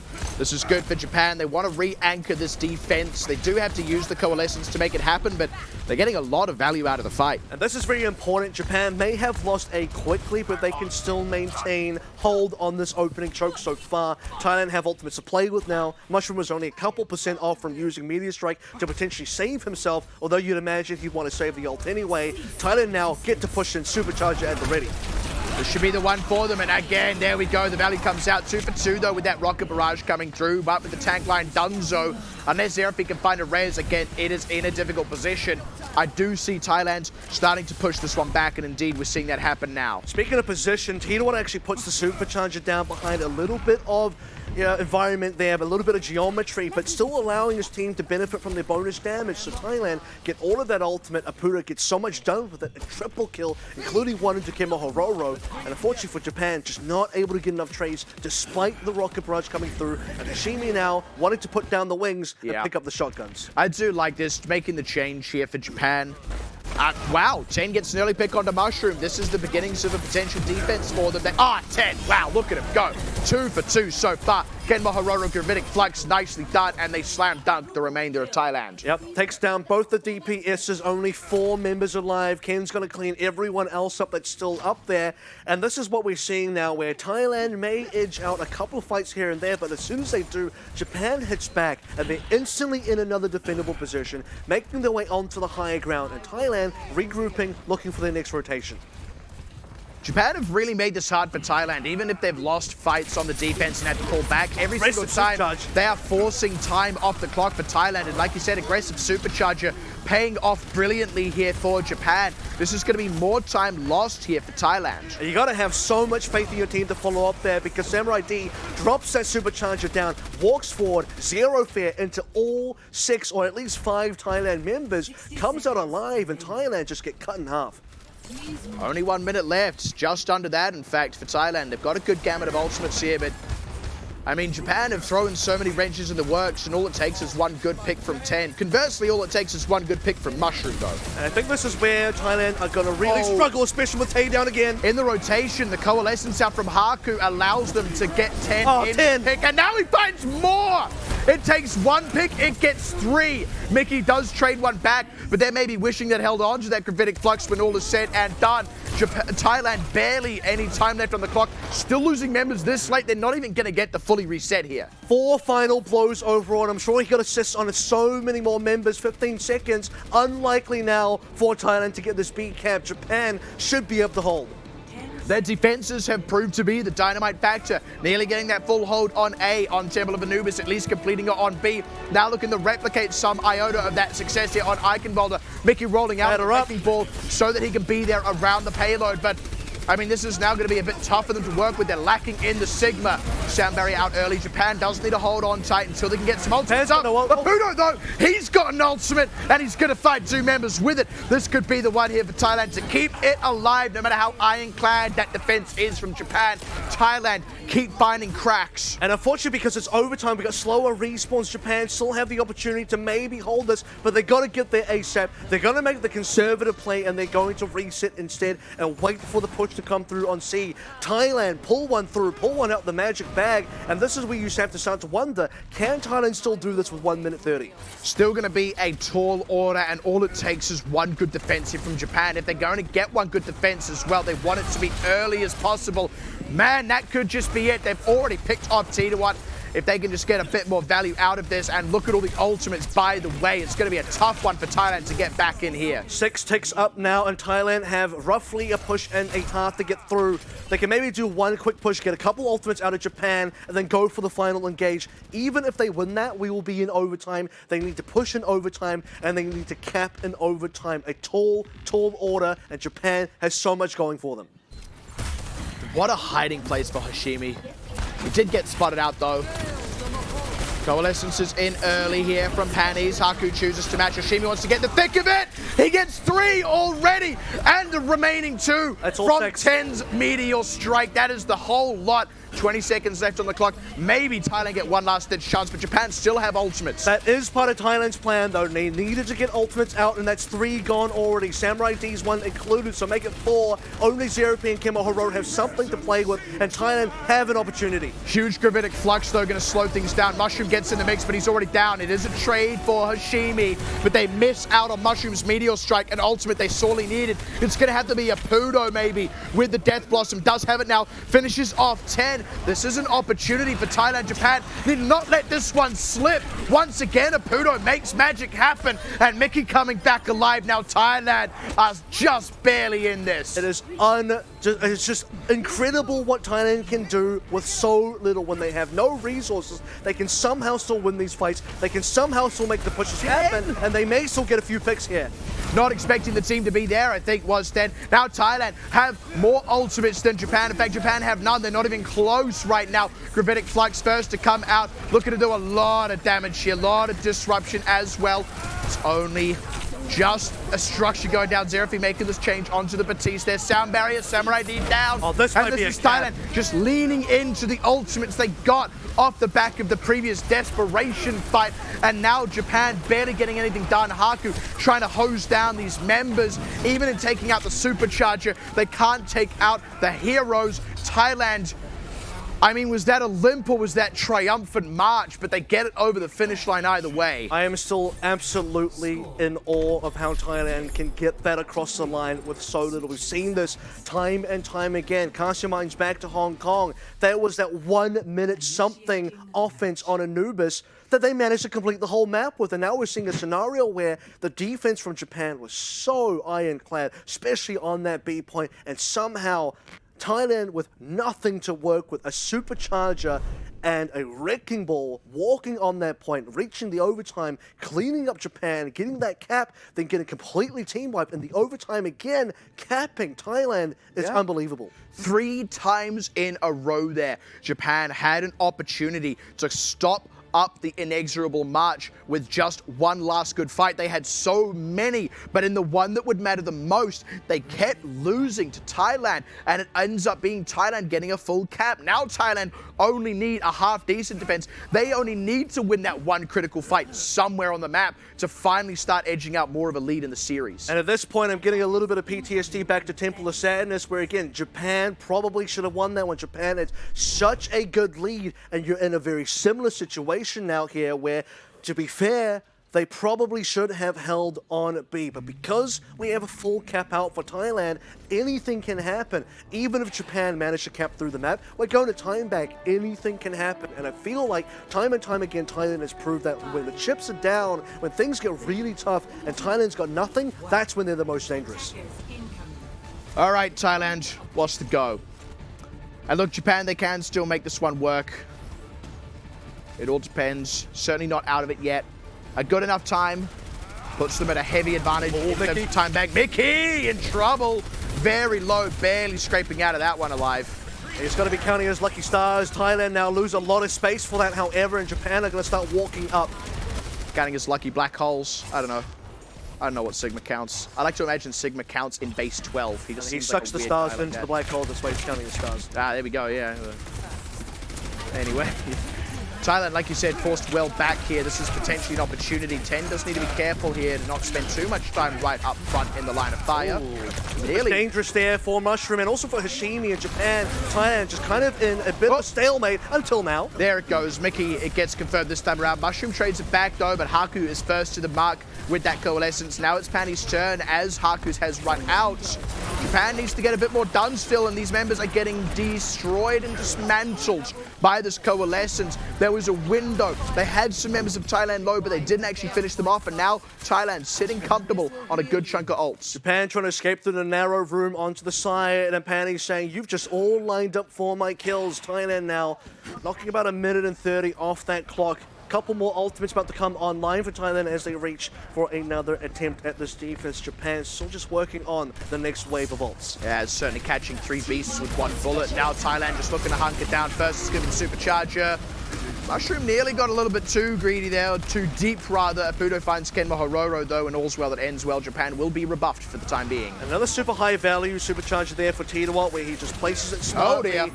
Behind geometry, making sure his team can really get a lot out of it. But Mushroom going down could be a bit of a chink in the armor. Mickey a little bit far forward there, might still get punished here. Pannies goes down as well. Thailand end up too far forward, wanting to try and run down Japan, and Japan finding 1 kill, turn it into 3, now 4, and that's their entry onto the point. I think there's a potential overchase here for Thailand, and one thing that's quite curious is look how many ults are still available for Thailand as they actually lose that point. A fast supercharger, well-placed, high-value supercharger. Thailand then get a little aggressive there, walk up Japan, respect the supercharger, back out, and then punish the members that are overextended. Thailand do still have a lot of ultimates here. And they're making a big rotation. Yeah. We're going to get around behind Japan. High risk, high reward, I dare say. This is a lot committed now for Thailand. There we go, finally getting the payoff there with that alley-oop, the gravitic flux into the Meteor Strike. Hashimi does trade 1 back, now 10 as well. It is a longer respawn for Thailand, but they're still getting kills here anyway. They're happy to take these and then maybe back off a bit after. And you're probably wondering why Japan are still putting ultimates into this. They're starting to lose here, but it's very important for Japan to get counter trades. The fact that they got 2 there, Hashimi getting 1 of the Death Blossom, that's worth it. Why? Because Thailand have a long respawn distance, which means now that Japan is 6, Thailand's still waiting for theirs. This is where it can come in. They immediately pop Titawat and now Tay as well. Kenma Hororo, a lot of value out of the gravitic flux. Mickey's still holding his own here, keeping the team anchored They find Kenma Hororo as well. No one's pressured Panties, and he's doing so much work, keeping the members in the fight. So important that Thailand got trades because they were the ones who should have been at a numbers disadvantage. That being said, you saw those respawners still a ways away from the fight, and Japan are all back in action. They finally clean up the rest of Thailand, and they will also march the cart past one of the more critical points of the defense on B. And while Panties may be holding up the fort for a while, the resource eventually does run out. What does not run out is Coalescence for a long time, which is what Haku was sending out into the mix. Japan finding the kills, and this is off the back of, again, just getting the first couple of picks while being spawn camped. Thailand, though, not wasting any time, are going to fight again. They've got the supercharger to back it up here. And again, taking these rotations, looking to switch the direction of the fight. They've also taken out the opposing supercharger, but Mickey's the first real casualty of the fight. Now Thailand are maybe on the wrong side of this one. That's a nice combo in there, but they're not able to get anything done. The Meteor Strike going forward also doesn't find much just yet. Maybe we'll look to get Panties. So close, but no cigar. Now 10. Feeling the heat, has to back out. Mushroom did go down in the fight though, so you start to see where Japan can start to push it through, but Thailand are at least stopping the cart from moving this entire time. And the second time 10 fails to take down a crucial target on this map. Panty gets the Coalescence down. Thailand is still in the zero if he wants to be able to compete. Apudo goes in, as does Sashimi, and it's Apudo who gets the higher value. They're going to be able to hang a defense off that, and Thailand taking such a frustrating fight if you are Japan, because you can't get anything done with the cart while Thailand just stood there, and they never quite dislodged Thailand. And that engagement took so long, by the way. Mickey respawns, runs all the way back to the cart, and gets a triple kill as Japan are exiting. And I have to go back there because Panties, if he goes down to 10, there's no Coalescence. If there's no Coalescence, there's not as much value in Thailand's fight. They probably start faltering. They probably start losing members. So yeah, that one lack of kill really cost Japan. This is where it's feeling like Japan are really starting to struggle with adapting to Thailand's rotations and taking the sort of unorthodox angles on the fight, whereas Thailand seeming almost as comfortable as ever. 55 seconds still remaining on the clock is enough for Japan to get this across the line. They still do have a little bit more presence on this cart now. Early fortify being used by T1. Xeraph's down. Apudo's already found himself one. Sound Barrier here as well is going to make that Gravitic Flux Meteor Strike combo not quite as impactful. They do at least find Mushroom, but Hashimi's in trouble himself. Haku's got to get this Coalescence off quick smart, and he does so. Keeps them in the fight here. Japan are certainly not out of it just yet. Nice find on T1, displacing him, finishing him off, and now the floodgates are looking like they're opening, but no, Apudo again. Oh, no, shutdown. Big shutdown from 10 here, and now they're going to be able to finish off the fight. Finally, Japan find the one they need, and even then, Apudo nearly snatched it from them. So important because they got Mushroom down early on in that fight, which means Apudo has to do a lot more work. He can't do that if he gets his ultimate cancelled. Not only that, but T1 held the ground for a long time, eventually goes down, which allows Japan to take the push forward. Thailand will contest, it will go into overtime, and we're here. Now this is where Japan were critically losing fights. If Thailand can get this, then they're in the money, but they're already 2 members down. Now it's even, now it's, oh man, it's just so back and forth. Remember though, if Japan lose a few too many, then they lose presence on the cart. Hashimi nearly finishing off Mickey, but not quite. Now Coalescence rakes across the team, and that's been so critical from Panties himself being alive, where Haku so often has not been a factor. The Gravitic Flux to come in is not going to be enough from Ken Mahororo, and there it is. Thailand do get that critical fight win that Japan missed out on 3 times on a row in their own defense. We have to go back to the what-if scenario here because we talked about the B defense for Japan should have been there. If they had held on B, that would have been their map already. They pushed past where they needed to be already. The cart went all the way to the end, which is further than what Thailand had when they reached the overtime. When Mickey touched the cart in the overtime, it wasn't even at the bridge there. That was, again, Japan's map to take, but they couldn't get there. They let it go. They let it be fully capped up by Thailand, and now it's going to be a 2-0. Now, these are the kinds of losses you hate to see because you feel like you have the advantage, you feel like you control the tempo, but they're just stolen from you by Thailand. Now, that play you mentioned when Mickey gets onto the wrecking ball and touches cart, was it overtime? I believe Just barely, yeah. He touched it to get into overtime. Yes, but then it forces the attention of the core from Japan to come back and stop holding in that castle, which then makes space for Apudo to come up with the Death Blossom and clear out the cart. And then they push through. So a lot of this map was me asking myself if Hashimi subbing in for Taya was the right play. And you know, he was proving me wrong at points, but there were also points where I'm like, okay, he needs to step up and be more aggressive here. There were plenty of times where he'd punish the plays of Mickey. We saw Mickey dying first a lot throughout this map. He'd get punished by the defensive plays of Hashimi, and then we'd also see parts where, you know, he just wouldn't flank, like first point attack, the rollout for Japan, where everyone comes in from the same angle, they funnel in, and they get destroyed by coalescence from Pan ES. So he does have a decent playstyle against Thailand, but it means that Thailand controls the initiative, and as long as they don't make those overextensions like they did on first point, then Japan doesn't really have a say in attack. I feel like on the other side of that as well, we're not seeing Titawat be sort of the first casualty and like the first priority target in terms of Japan's target prioritization. So that's allowing him a lot more time to operate, and with that extra time, we're seeing a lot more mileage, I feel, out of the Orisa, a lot more halts coming through to provide further opportunities for what is already very devastating DPSs out from Thailand. And I think, you know, on the tank side of things, first of all, Titawat's been having some really good supercharger plays where he's getting a lot of value out of them. You don't see his superchargers getting taken down as often as you see Samurai Ds. On the other side of that tank tree as well, Mickey, when he's staying alive, is actually having quite a bit of impact. I note that Thailand's A tank, when they actually capped A, a lot of that was due to Mickey just living against 10 and then just being a complete nuisance, using his flux, being annoying against Sashimi, who can't really do much if a barrier is always in his face. And he's a big part of how that A point was taken, because otherwise Japan had moments to hold both A, B, and C. And that's what the Sigma is really going to bring to the table, right? Like, we were sort of talking about that, you know, this is way back when we were going, oh, can Thailand play these more standard team comps? So it is nice to see when Mickey can really start performing on that. So now moving forward onto our escort map, it is going to be Rialto, and that is, of course, Japan's map pick here. So we saw the Eichenwalder, now we're seeing the Rialto. We have not seen either of these teams actually go to a map 4 yet. It was always going to happen, even if it was a 4-0. We will even be going beyond this into control at least. What do we feel about Rialto in terms of Japan maybe turning the series around? So we've seen one Rialto so far in this tournament that was being played by Hong Kong and Singapore. What we saw there was a lot of Mei, a lot of Bastion. Now, there is a possibility we see that again. I think it can be quite a strong pick. My question is whether the teams will want to go there. I also do believe it would be a good map to keep Hashimi in, because the fire factor can still be there for point A. Yeah, I do believe that this map depends, like the composition around this map depends on who Japan keep inside. Is it Hashimi or is it Tayo? If it's Hashimi, we may see a Bastion Fire defense, much like we saw from Singapore. We do know it's quite powerful. Singapore ended up holding Hong Kong on the first point. It's extremely hard to breach because you have this two-front pressure. However, if we see Tayo, we may revert back to what happened on Temple of Anubis, where the tank line is quite even, and the DPS presented the same opportunities as Thailand. And so it's just a matchup of like whoever edges out more so in the tank line. As far as I'm aware, they are sticking with Hashimi for the time being, so...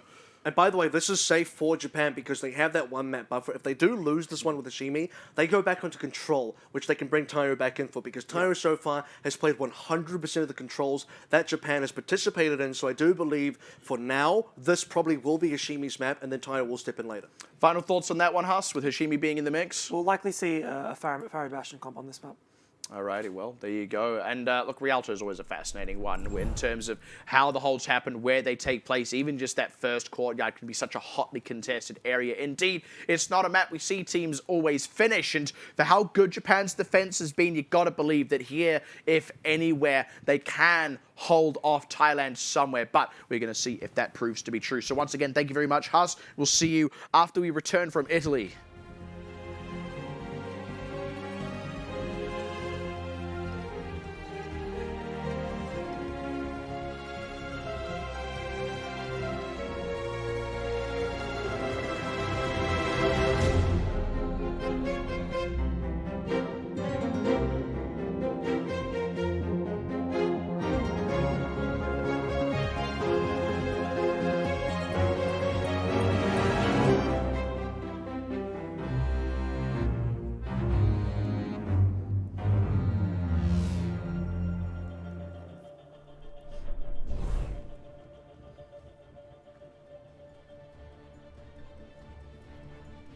This is very calming. It is. Calm before the storm, I believe. Yeah. Yeah. I was quite enjoying just how serene that was for a moment. I do believe there will be a storm because Thailand currently up 2-0 means they are 1 away from reaching a match point, and I think that would be quite disheartening for Japan because you wouldn't want to be 0-3 down. We talked about 0-2 being not as consequential considering it is a first to 4. However, Japan are yet to get one on the board, and that is a little concerning. And that's the thing, look, a draw is nice. It's at least promising in some respects in terms of your aptitude in the series. But, I mean, let's go ahead and remind ourselves of Hong Kong versus Singapore, right? There was a draw in the mix there, and I do believe Singapore picked up at least a map. But It was this map. yeah, at the end of the day, it was still the favored team, Hong Kong, closing it out after edging up a lead. So Japan had to flip that script. So here is that Bastion and Farah combo. However, it's on the attack this time around. Thailand don't actually have a decent comp to deal with this just yet. They're going to need to adjust their play style to be able to surround this Bastion, or at least find angles to be able to deal with 10. I really like this because the Pharah helps make space as well, keeps some pressure off the Bastion, and you've got, of course, those shields right in the front and center. On Running at it. Taking a lot of pressure. They got the Batiste to try help it out, but with that Immortality field down, Thailand finally angle in. Japan don't quite execute on that one and may just want to change off this comp. And patience being displayed by Thailand there, as well as the aggression. It's balanced there. Where they walk in, they have the frontal pressure. Tito receives aggro, changes over to Mickey, who receives aggro. Meanwhile, Fudo wraps around the back and eventually claims the kill.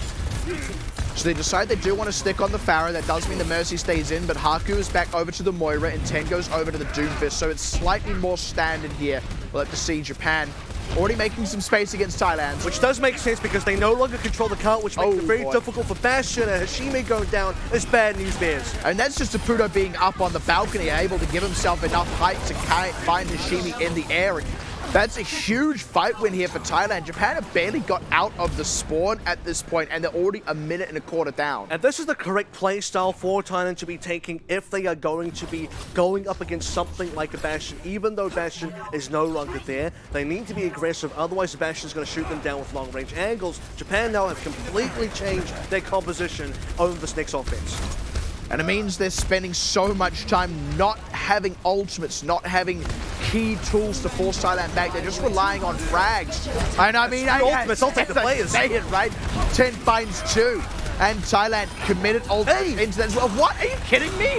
Apudo doesn't get the High Valley Death Blossom he was maybe wanting, though, and 10 is still popping off on the front side of this, and eventually they are going to drive Thailand off. Japan now finally and successfully get this card underway. It was a little bit harder than it should have been. Mishap in the middle there where Tay does respond with 2 kills, but 10's like, I'll do you 1 extra, and the rest of Japan are able to get that cleanup regardless. So now that we're back onto a mirror composition, Japan suddenly realizes actually this is what is going to work, and this is working. They're just that little bit closer on a good number of ultimates, but Tay has that sound barrier. That's a significant advantage for this fight. 10's going to have to get a lot of work done here. Nicely timed fortify there from T1.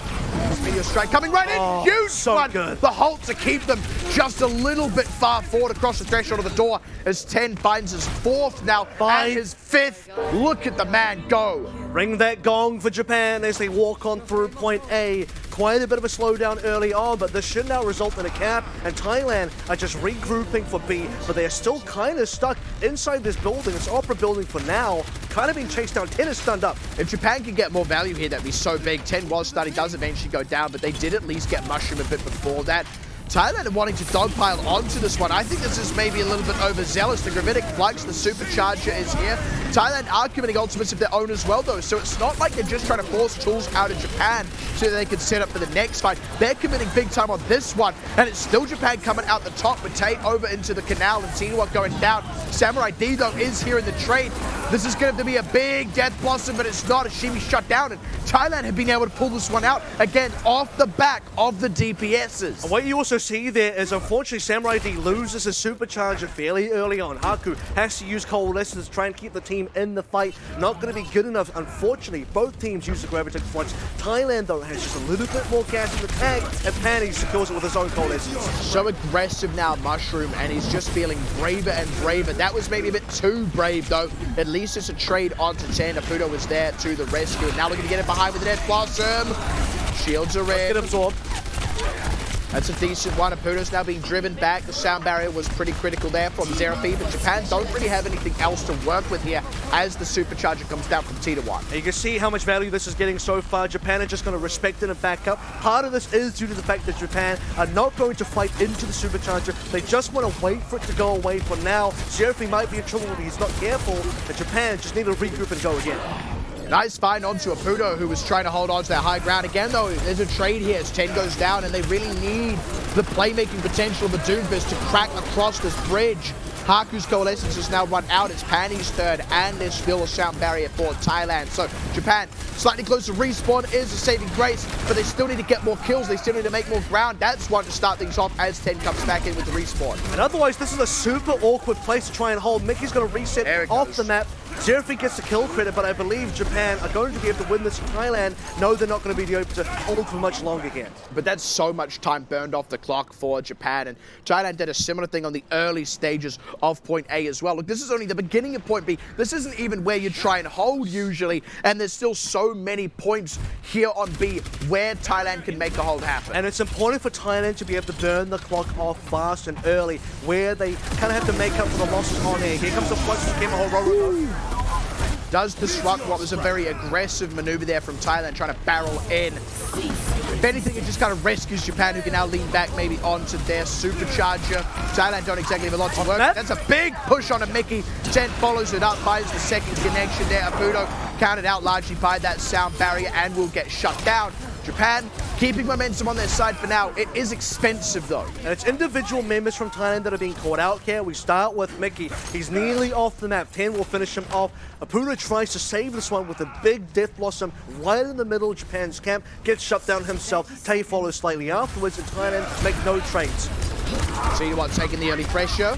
Hashimi's in a nice position here. They get Mushroom, and the Death Blossom is brilliantly placed. They're going to be able to get a Apudo, finish off T1. So again, Japan preserving momentum. For how much they've been stocked up, keeping that momentum is so critical. Hashimi lives through that one as well. Health getting as low as 15 towards the end. Wraith forms away just in time. Solo push by Haku on that card as Japan takes forward positioning to try and lock Thailand down, to try and stop Thailand from really getting a regression onto the card. You got to be somewhat pleased to see this from Japan. The more distance they get here, the more opportunities they have there in their own defense, and this is still going to be more distance yet with the find on Panties. That also takes a big impact ult off the table. They find Mushroom as well. 10 is shutting down the ultimate members of Thailand, by which I mean the members with ultimates, and this is also giving Japan opportunities to recharge some of their own ultimates. And it's just happening again for Thailand, where they keep individually losing members here and there. They can't take a proper 6v6 fight, and yes, Thailand have clutched up multiple times. We just lose members that quickly. 4v6 isn't going to happen for you. Once again, coming out the gate, it's going to be Supercharger down from T1. Meteor Strike here from 10, looking for something. May just want to go for the Supercharger itself. Smacks down onto T1. Better than that. Second punch onto Apudo, the 1-2 combo. Get this man in the ring and count it down. Mushroom looking to maybe replicate that same success. Nice gravitic flux on the front line from Ken Mahororo. Haku down as well.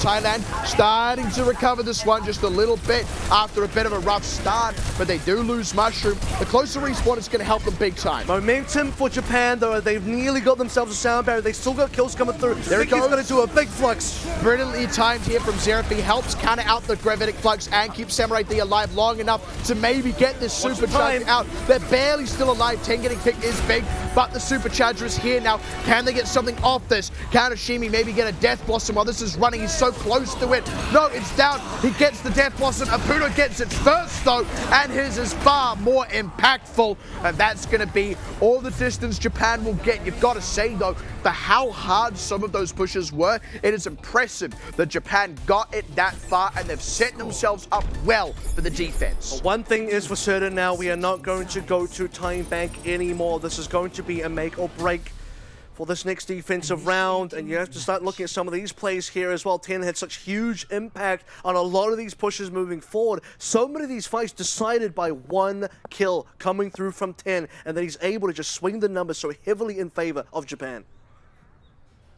So many high impact frags here. The fact that they preserve so much momentum, like let's just look at that in retrospect, right? Held up really early on A, held up really early on B, but after that early hold on the bridge you see just there on your screens, Japan was basically not stopped until right at the end. That is a huge amount of time, or distance gained rather, in what was a very limited time frame. I will highlight this specific defense though, because this to me was the game changer. This one was what cost Japan so much time, so much momentum. If Japan didn't have that time lost on this particular bridge, they would have had another 2 minutes, maybe 3 minutes. A lot of time extra to get through C. With that kind of time available, you have to have a lot of belief they would have actually finished the map, because C was very competitive for them. They had a lot of advantages going in. They found a lot of kills, had a lot of momentum. The one thing they didn't have was time. Why? Because of mainly that bridge, but also this early section of A.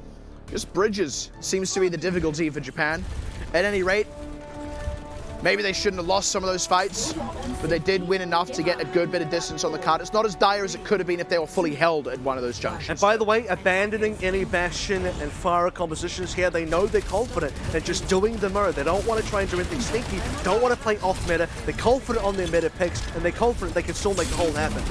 And I like this. I like that confidence. They need to just find a spot to anchor the defense, slow down Thailand, and eventually find that critical fight where they can hopefully stop Thailand up for good. Thailand so far has got a lot of distance. Carter's uncontested for now. A lot of high ground battles where both players and both teams just kind of feeling each other out, but eventually you need to contest. This is a nice wraparound from Thailand, but it's a high danger one as Mickey gets picked off. They find Tendo and Samurai D taking a lot of heat.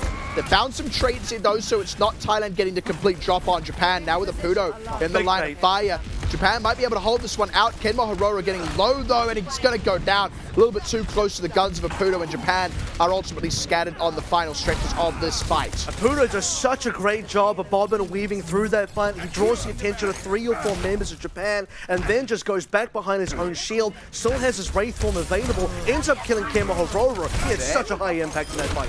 What on earth was Chen doing there? Right in the belly of the beast. Unfortunately, it means Japan probably don't get a second shot at a defense here. They're still going to commit with the Coalescence, but they do so knowing it is a 5 versus 6. Well, 5 versus 5 now as I speak, but there is still so much more threat out from Thailand. They've already found a huge chunk. I mean, it just keeps going, right? The kills just keep coming through. And another high-value supercharger there. Thailand drops their own Coalescence to match Haku.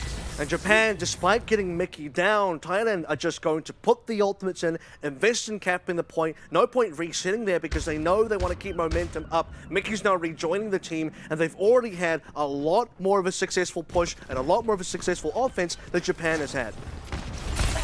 Thailand still preserving ultimates here. That's a big pickup, though. That would have been a critical ultimate. Now Japan can maybe make a defense happen here. They're starting to come up on some of their own ultimates. Now they find Mushroom. In fact, if they can do this without having to use ultimates, that'd be even better. That's looking like it's going to be the case. We need to find a point of defense for Japan where they can take a lot of time off of Thailand, like Thailand did to them. But Bridge is going to be a good start. If Japan could use this area to deny the time, because there's still 4 minutes plus right now for Thailand, that's how Japan can win it. If Thailand get all the way to C with a decent amount of time, Thailand will cap and it's going to be 3-0. Yeah.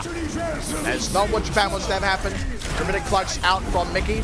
Tay goes down on the backside of the fight, though. Now 10, not caught in the Gravitic Flux, gets a lot of work done for his team. I mean, it's night and day, right? When 10 is allowed to operate, he gets so much done, and when he's not, it feels like Japan don't have much of a hope. But at any rate, this is what we wanted to see, burning more time off the clock on this bridge. Well, he's certainly not going to be the one catching. It's Thailand catching these hands, unfortunately, and Japan now still maintain control over the bridge so far, and they need another minute burnt off here. They need to really put the pressure onto Thailand, really take that timer down.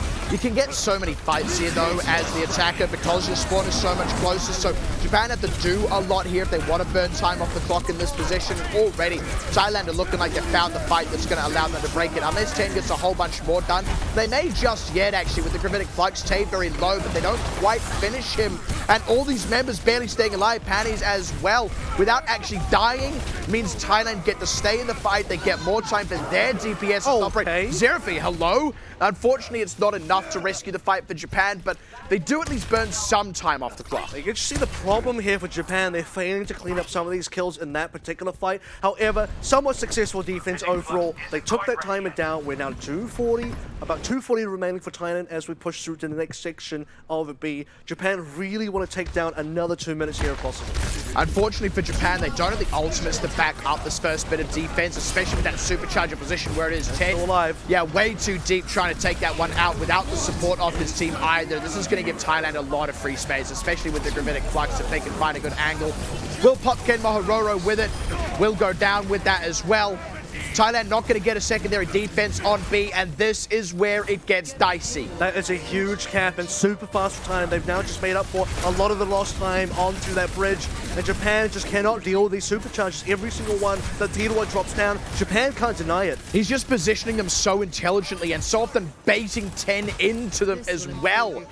Japan still need to recover somewhat. They could still hold out here, but it just gets more and more dire with every inch that cart gains. Gotta clean up these low members. Mushroom and Mickey got put down to half HP, but still alive. And they can't keep letting that happen. Now aggressive medial strike. They find Samurai D, and Apuno allowed to move forward as well. And this is what happens. You don't finish the kill. It gives Thailand time. It gives Mushroom opportunities. 10 has to reposition with this, but they may have just rescued this with a few critical picks. Japan still have ultimates. It's not over just yet. They can still hold this if they can regroup together quickly. Kemahororo's back in now. The rest of the team joining him, and Thailand are doing a bit of a minor reset as they wait for Apuno to rejoin his own team. Thailand now looking for that next offense. The card is nearly there, and Thailand's got time to burn. Yeah, that's the thing, 2.5 minutes, right? Japan, yeah, they're still in this, but they can't afford to give up anything in these fights. Already, Kenmaro Giving up a lot. Charges the gravitic flux. Give it all up. That's got to be the one easily in Thailand. They barely even took a breather. They just walked right back in. Japan crumbling there. Guys, time and again, we're saying it looks like it's possible for Japan, but now we're looking at this where we're going time and again, they've also failed to deliver at the most critical moments. Now we see Thailand finally bringing it to match point. Is there a realistic chance for Japan still? Well, I mean, there's still maybe. It depends on how well they are morally. But a lot of these fights, again, are quite close, and there's like small players that are making the difference. A few names I want to point out. Tay, Ten, Titawat, and Apuno.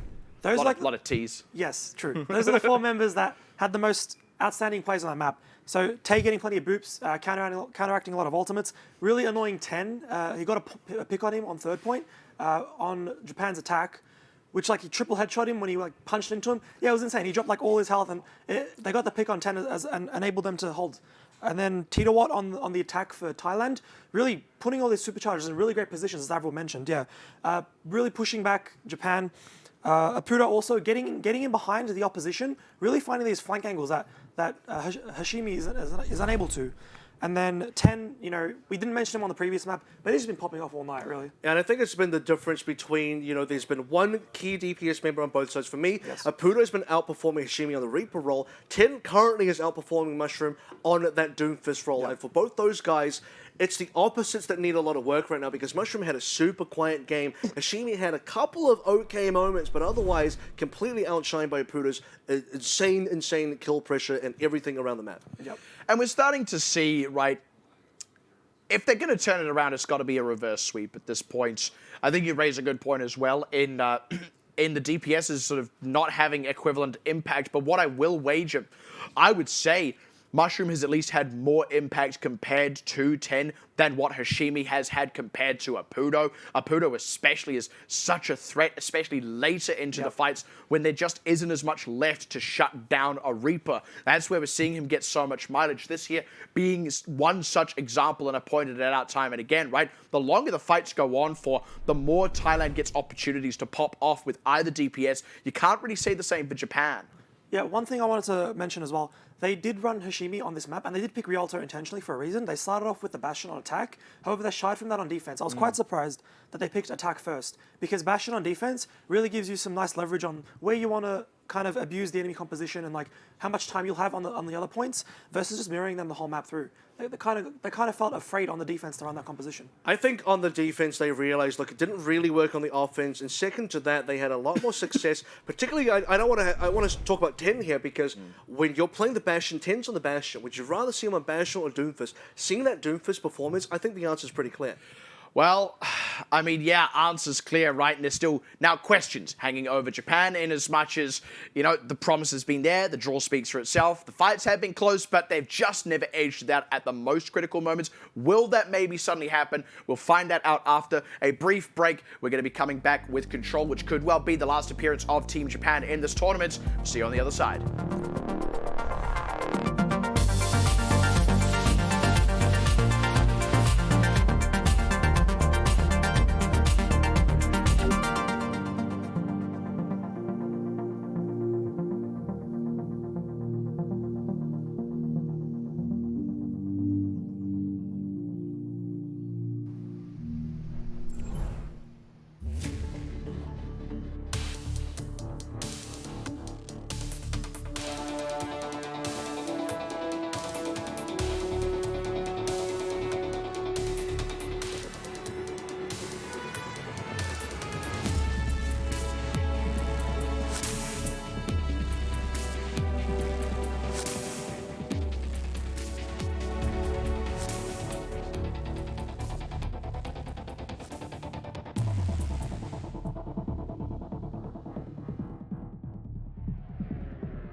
welcome back again to the Southeast Asian Invitational for what might be the last time here. At long last, we have a finalist on match point as well. It is currently Team Thailand, and despite the draw in the midst of that, things are starting to look less and less likely for Japan really turning things around. And I hope you guys are ready for 8 maps, because that is what is going to be required if Japan does in fact turn this around. I feel like we've had moments here, a lot of moments where we've identified the win condition for Japan. Look, if they hold here, or if they do this, or if this happens, this is how they win. But if they let Thailand do this, then Thailand win. And unfortunately, a lot of that has happened in Thailand's see the map. favor. Sorry, the map pick coming in here from Japan is going to be Busan. So, look, this is their last opportunity to turn things around. This has got to be something special for them. And you can't help but feel like one good map could just completely flip the momentum of this series. Yep, and I do feel that the first Koth, even though looking like a 2-0 scoreline, we have seen some change since then. The tank line for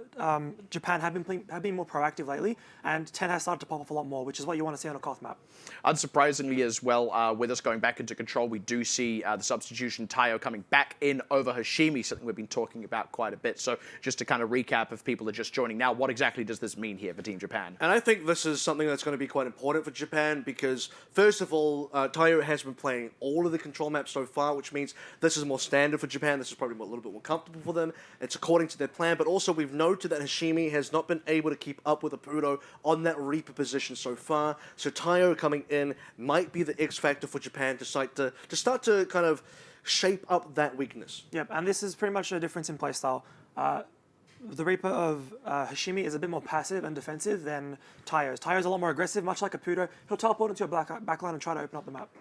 And having that defensive Reaper is all well and good, right? But if it's not actually shutting down the enemy Reaper, then it's still not quite working. If anything, what we saw was Apudo, being a bit more conservative, but rather just waiting out until the later stages of a fight before really going in deep, right?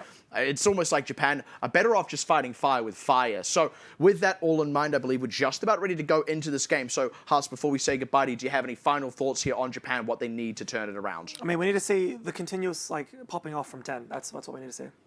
Kind of puts it in a nutshell then. Do you have any thoughts yourself, Avril? I think Tayo needs to be the one to fill the shoes here adequately for Japan to be able to match Apudo, match the rest of Thailand, and that's how they can win.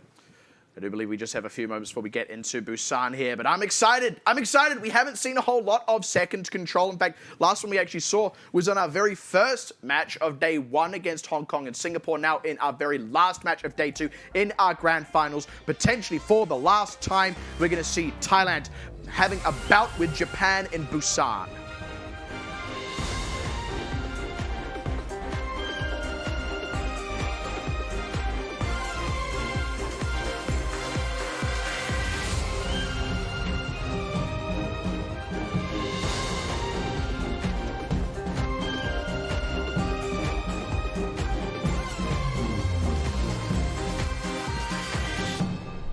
As a reminder, Thailand sitting at 3 points, 3 map wins means they are at match point. The winner will be receiving round-trip flights to Anaheim for the Overwatch World Cup preliminaries. And Japan want a piece of that action. Japan want to be in Anaheim this year, and they've got the roster to do it. They got the team, but so do Thailand. And it's a tough one for both of these teams because they've both come so close in various group stages of previous World Cups. They want this to be their year, the year they finally make it into BlizzCon. Well, one of them gets just that little bit of an extra leg up. For the one that gets sent home here, obviously it isn't all over. They can still secure funding, can still get themselves to California, but you lose that golden ticket. And certainly Japan or Thailand, whoever does miss out on the grand finals victory here will be dying to get themselves over to compete once more. It won't be the end of the team for sure, and for the winner it will only be the start. All right, so Tayo going to kick things off with a Symmetra play. We'll see if that slightly faster rotation helps them out here, but realistically, Thailand have actually got to this point around the same time as well as the Highland Brawl begins. My eyes are on Tayo, seeing if we can make the difference here, if he can be the player to turn things around, as Mushroom is going to be off the map very early. Misses that early punch, and that actually leaves him essentially out of the fight. This is basically a 6 versus 5 now on the high ground, and we're seeing Japan run with that. Very nicely done by them. Not necessarily punishing a mistake, but certainly capitalizing on an opportunity. And Mushroom was away from the fight for so long. By the time he returns, he just gets received by the loving arms of Tayo, freshly subbed into the roster here on Mega Base. Japan already capping the first point, already leading on the ult charge. I guess guns are also arms, right? That's what that word can also mean, right? To bear arms and all that. At any rate, big knockout. Yeah, keeping Samurai D out, and that means no Fortify was used at the critical moment. This is an opportunity for Thailand, but Japan have absorbed it. They've just backed off for now. It is requiring Japan to completely give up the high ground, though. You can see they're already onto the point because Samurai D is there. This is the opportunity as the beam battle begins. Zerafi barely staying alive for a very long time, but does finally drop. There's been no response as of yet. There we go. Japan finally finding T2 and immediately getting a Pudo as well. If Tayo can stay alive, they can get a lot more done. He does go down, but 10 does a lot more than that anyway. Haku getting a couple of kill credits in the end. A lot of work being done by 10 there across that fight. Excellent recovery there from Japan. You cannot understand how big of a deal it is that Samurai D got pushed to the low ground by Mushroom at the start of the fight. Forces Japan to rotate down there. Not where you want to be. Thailand can collapse on top of them, and if it wasn't for 10, a little bit of Tayo in there, a little bit of Haku in there, Japan would have lost the point. A little bit of a few things creating something very powerful when combined, and there we have it, the DPS duo, Tayo and 10, really making their presence felt. This is a solid fight from Japan. Thailand barely getting an entrance, and that's no ultimates. And Japan know this is the last shot, this is the last map, this is where they got to put it all onto the table. All in is the hand. There's the hand for Japan so far. They've got nearly 6 ultimates available. Thailand have been trailing for so long on Mecha Base. And even if Thailand get a lot of ultimates up, you don't see them getting the supercharger up in this fight unless Japan really gets something wrong and it lasts for long enough for that to be a factor. And even then, Japan have ultimates now. Thailand have them in 20 seconds. With that, Japan going to go ahead and commit. That's going to be Gravitic Flux out from Mickey. They find Haku. Big pickup early. Japan need a trade, and they need to trade now. They've committed all the rest of the tools, but it's Thailand getting kills. Pudu starting to frag out. 10 needs to get so much more done than just killing Mushroom. Kenma Hororo dying without using Gravitic Flux. In the end, it means they at least preserve it for next fight, but Thailand have done the same. That's 5 ultimates used for Japan, and we go back to the notion of Thailand really coming out on top when it actually matters here. Thailand being able to win these fights when they're behind, where they don't have the camp, where they have less ultimates. Haku was in coalescence while he's being lifted up by the Gravitic Surge, and then you have a case where Pudo just lands on top of them. Haku has nowhere to go. T2 with another infamous supercharger. Kenma Hororo taking so much pressure. Good trade though onto a Pudo at least, keeping them in the mix, but too many low members on Japan here, methinks. Mickey gonna get some cleanup work done here.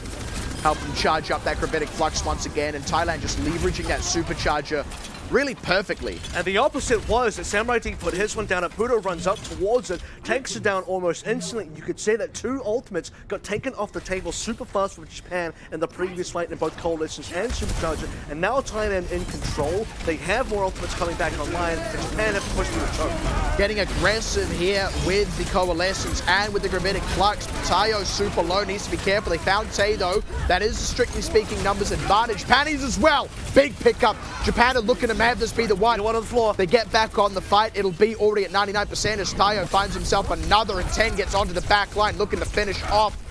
T2 took him a while. That was a little bit dicey for 10 there. Tayo now down. 10's the last man standing in terms of DPSs here for Team Japan. Staying alive though, he's got the healing. They're looking to finish this one off here, Japan. Thailand just looking to stall for as long as possible. T2 in fact is going to come back on the hammer here. Mickey on a diva even. And Japan's on 99%.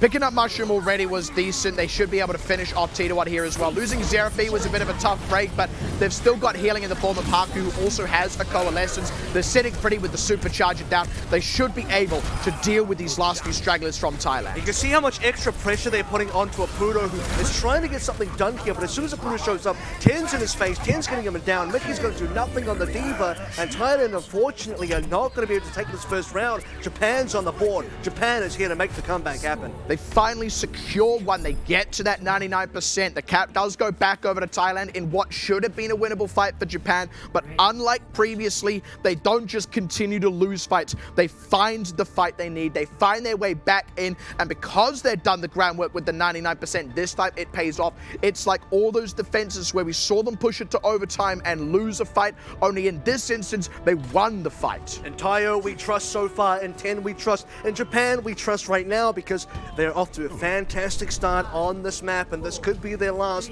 if they're not too careful, but they want to make sure that that's not the timeline we live in. This is real. This isn't Mickey just having a laugh.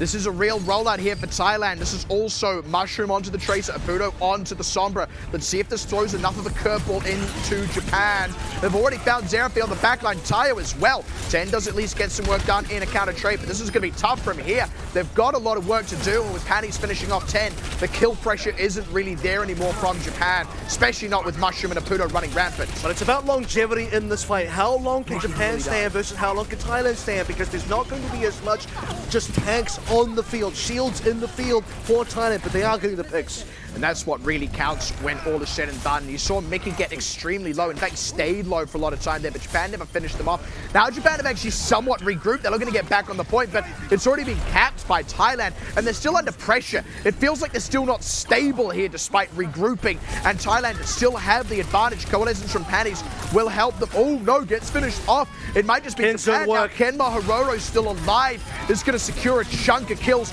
and Thailand never quite refreshing those health bars. Japan will end up getting the point back off Thailand in the extended fight. And I was going to mention, even if Thailand eventually lose this fight because they don't have the sustain to stay in, Japan are still at a deficit for now. 25% of the lead for Thailand. They have an EMP charged up. Ultimately, this has been a successful take for them, and Thailand will now go in what could be a really big fight if Apudo can land a big one. Japan, though, they just want to sit pretty. We get to see Tayo out for Tracer, by the way, one of his greatest hits. Big pickup early on to Panties. It's a reasonable EMP, though, plus the minefield, and there's no good way for Japan to clear it. Kenma Hiroro takes one to the grave with him. They at least make a few trades, and they've managed to get a lead in percentage, but with Tayo going down, the remaining kill pressure is gone, and Thailand get what is otherwise a pretty decent fight. That's unreal value for Mickey for this ultimate as well. 3 down to the minefield alone. Japan completely faltered there, just walked into the damage, and Thailand found everything they needed with that EMP combination. We wondered if Thailand maybe had more in the pocket in terms of these weird team comps after seeing the Ryan Zarya early on control center. And this has so far ended up working for them. T1 Primal Rage keeps him alive. Mickey under a lot of pressure, but he falls back successfully. Let's see if Japan can now redouble as they've created some space for themselves. They find Panties, that's a nice pickup. And Primal Rage runs out. T1 very low, nearly getting finished off. Will finally get one last shot in the back from Kenma Hiroro. Japan with the advantage in this one should be able to get control of that point back, but Thailand have got so much work done so far. Japan are still working from a deficit. At this time, without EMP available for Thailand, and Japan are going to be able to walk into this one a lot more comfortably. A little bit of a cop swap for them as well. 10 onto the Sombra, Tayo onto the Tracer. We talked about Tayo's Tracer before, and now he gets to show it off. So think fight fire with fire, right? Tayo at least got to make that swap earlier, but now even 10 matching. Big hack. You wonder if there's a world where Japan even start to change the tanks up. But that being said, Kenma Hiroro is still so impactful on the Sigma. You don't want to give that up. And you can't be too surprised about Thailand's composition either. I know they ran this versus Philippines and we thought, okay, is this a bit of a troll comp? What's really going on here? Turns out they're willing to play this in a grand final against Japan, so it is for real. It's having a decent impact. I mean, look, Japan may have had successful fights, but 85% for Thailand speaks for itself. Japan is still fighting from behind. Nice EMP out from Apudo. Zerafi being the only casualty, now 10 as well. The rest of Japan has a lot of work to do, a lot of ground to make up for. Mushroom as well, getting one with the Pulse Bomb. Japan's still fighting from a deficit. Maybe Tayo can pull this one back in. The Pulse Bomb goes wide for him, though. And now Kenma Hiroro, very low, gets run down. Japan committing maybe a bit too much when all is said and done. Samurai D still alive, but I don't know how much longer for. But Japan have at least stalled the fight out. Well, there's actually even numbers now. It's 4v4. Mickey does have a minefield available. Japan has control of the point, and now Japan are getting the picks. Mickey coming back in with the minefield is like, oops, that's a rough one for 10 there. And that's just one less man, but Thailand are going to get the point flip in that. The area control from the minefield just barely enough. Japan have one last shot. They've got to reset fast. Hello?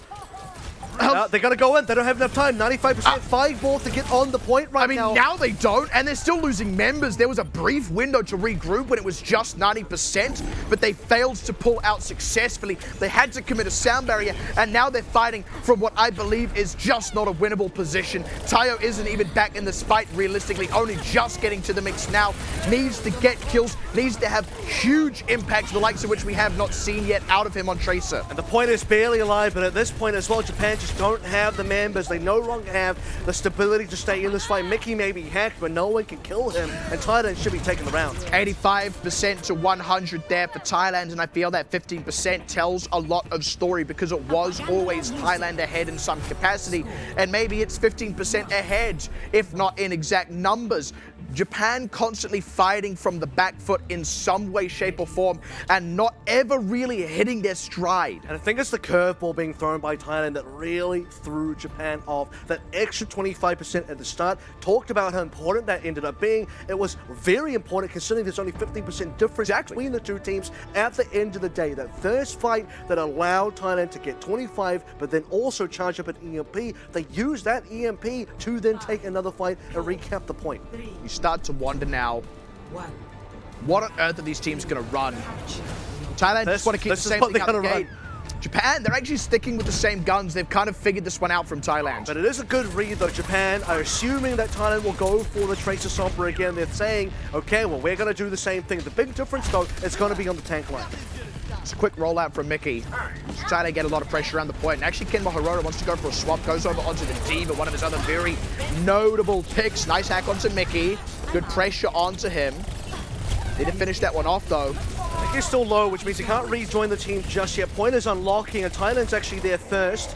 Kenma Hirota is in time on that Diva so that they can have a full 6v6. Again, hack on Mickey. This time they finish him off. Apudo low has to duck out, and in that window, Japan pouts. Tayo in 10, finally having that impact we've been waiting to see out of them on these picks. Tayo is getting so much done here, taking down his counterpart in 10 as well, getting those hacks in. Tayo, what is that, 3-4 in a row? What a guy. 10 got the other 2 as well, and only one member got out alive when all was said and done. Mickey's actually making a swap onto a Diva of his own. And I think that's important because 10 has been hacking out his Wrecking Ball so consistently that Mickey has not had impact as the Hammond, playing the Diva instead. This is one of his key picks, one of his most famous heroes. You expect Mickey to be at the core here.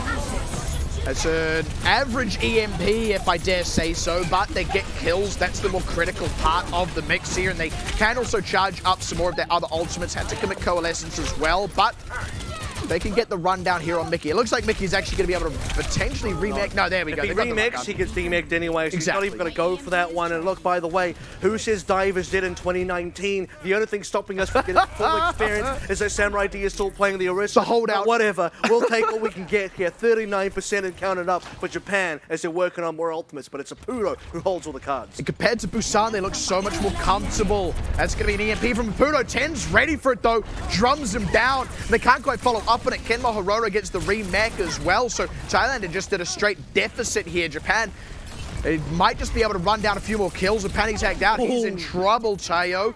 Just a bit of caution there. He saw Mushroom on the flyby, didn't want to get caught out. So much damage, though. I don't know if Mushroom really wants to go for the 1v1. The Coalescence coming through. Thailand wants to fight.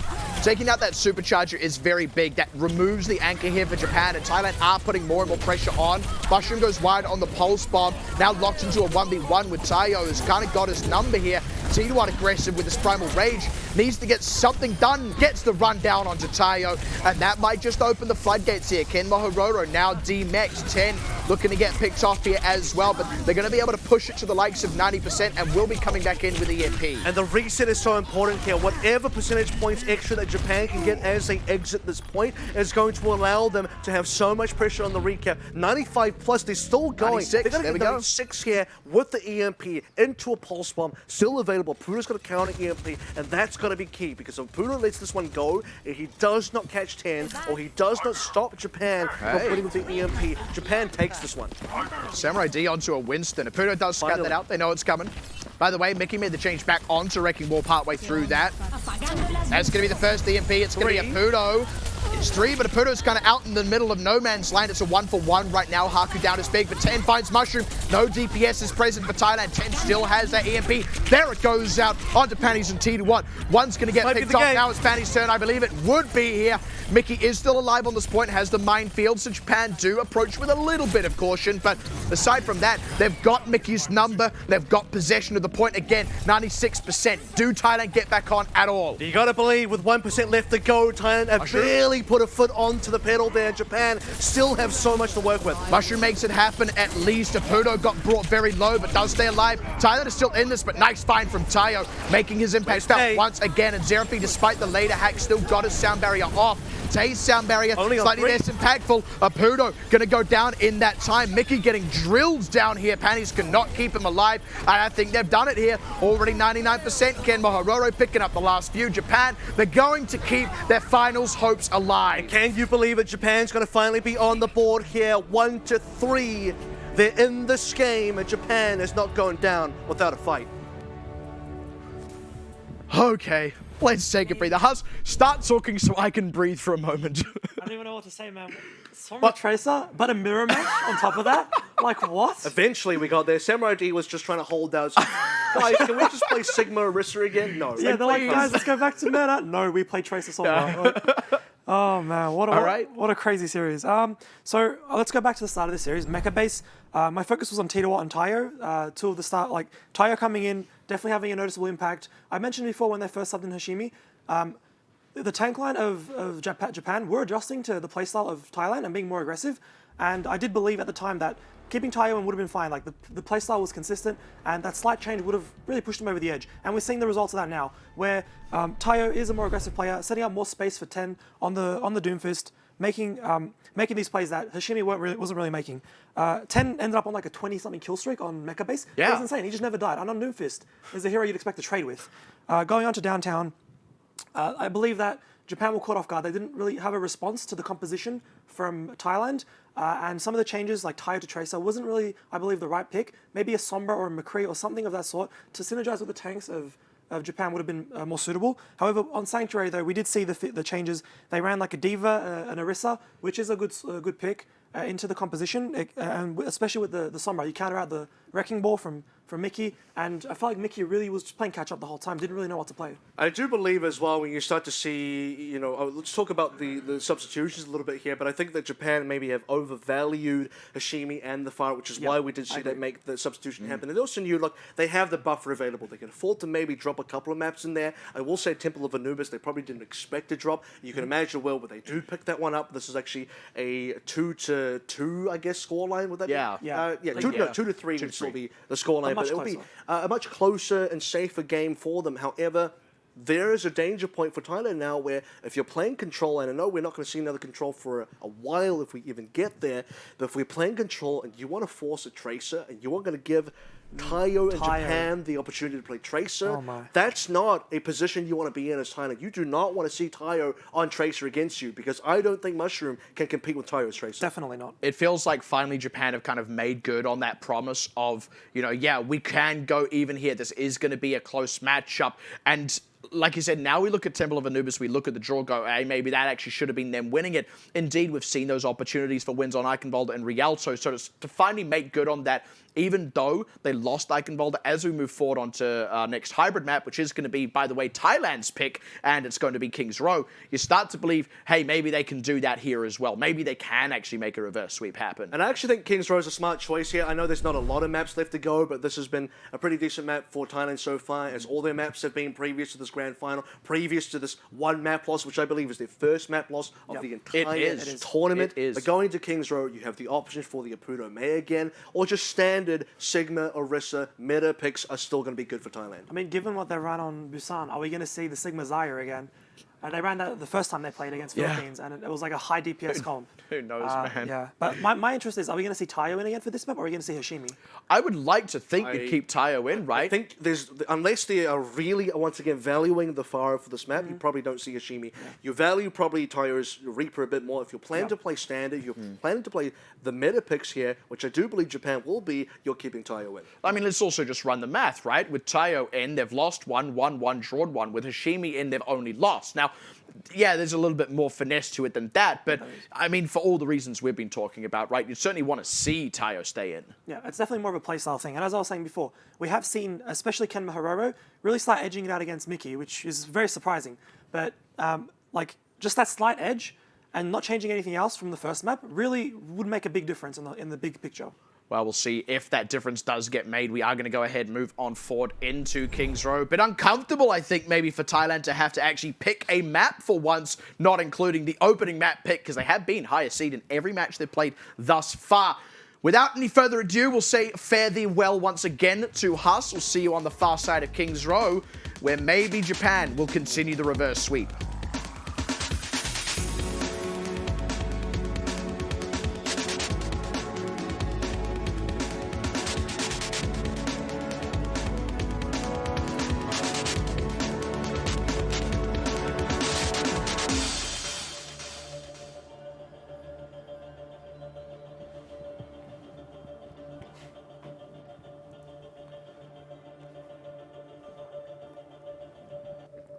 What are those? Like with just a random crackling electricity and That's where the glow? that's where they make the meat for hoof and haunch. I try and keep this going for Synthetic as long as I meat. can, Please do. Please do. I also, by the way, if you thought you could escape King's Row in the series, well, good luck with that because Here it we're is. in first. Here it is, four baby. now. Hoof and haunch. We're past it.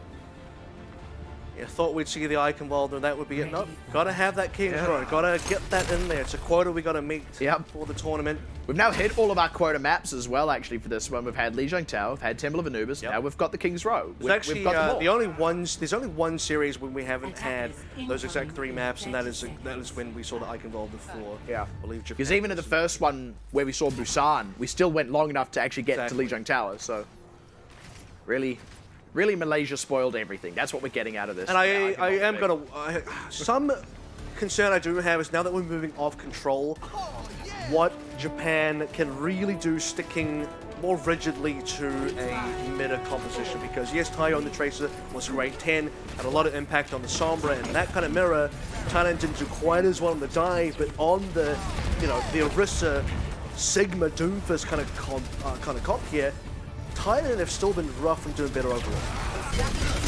Let's just see how that rollout goes here. Still sudden death for Japan.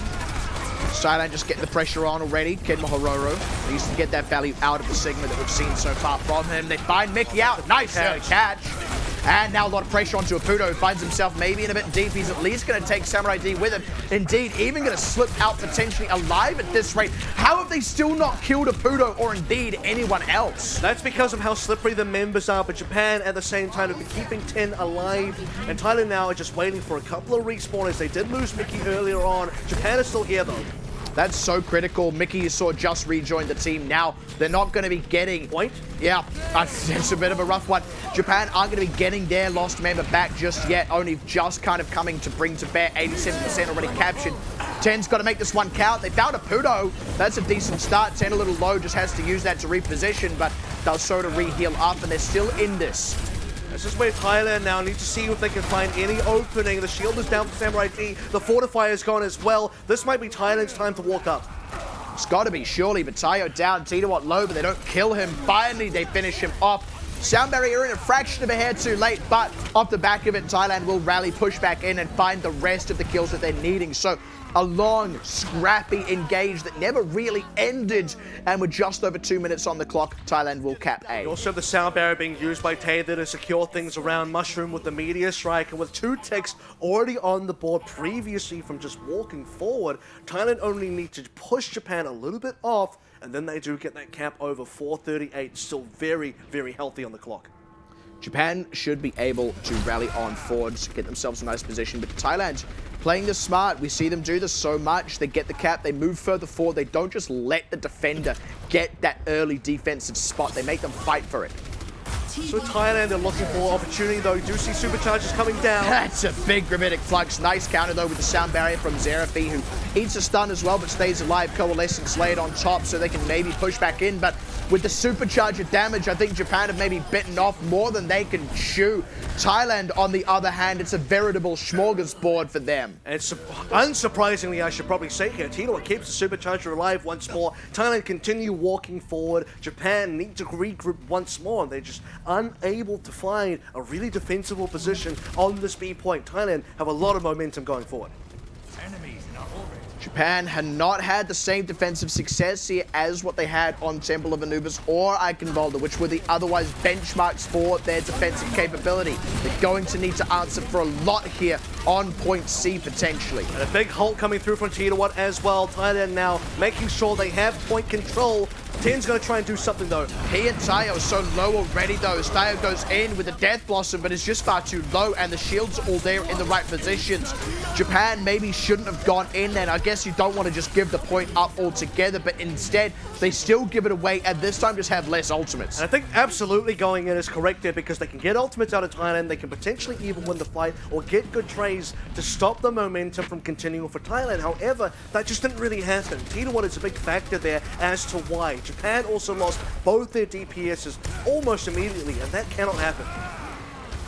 And again, Thailand with this aggressive positioning. 10 and Tayo are not getting these kinds of opportunities anymore. Titawat low, but again, not finished off. And this just keeps plaguing Japan. They finally find one in the form of a Pudo. Soundberry in, not quite in time to save him. But last time we saw Tay do that, Thailand kind of rallied in from this. Maybe not so much this time. They're still hovering around this fight, but feels like it's only a matter of time until somebody else dies on Thailand. We have both Sigmas on an off angle there as well, just trying to thread the damage in there as Thailand now grouping closer together as they try and push this card ever so forward. Japan looking for opportunity, cannot find one. Thailand got the respawn back in, so I mean they've got the numbers here to back this one up. What they don't have right now is ultimates. Good catch on Mushroom, Mickey down as well. Just as Titawat got a supercharger, and I bet if it hadn't have been for those kills, Titawat would have popped supercharger and Thailand would have continued pushing forward. Instead, Japan have given themselves a hope. And Tan has gone fishing so many times to try and find that singular pick, and as soon as he gets one, the stack starts falling down for Thailand. That tower starts crumbling and their members start falling by the wayside. The first real decent fight win on the defense for Japan in quite a while, I must say, and now they finally have a corner to work with. There's the supercharger from Titawat. Early kill on Zhang. Down. Yep, that's one death though on the side of Japan in the form of 10, and they would have liked that meteor strike. However, that's not the highest value death blossom you could ever possibly get, so maybe they've absorbed the worst of it.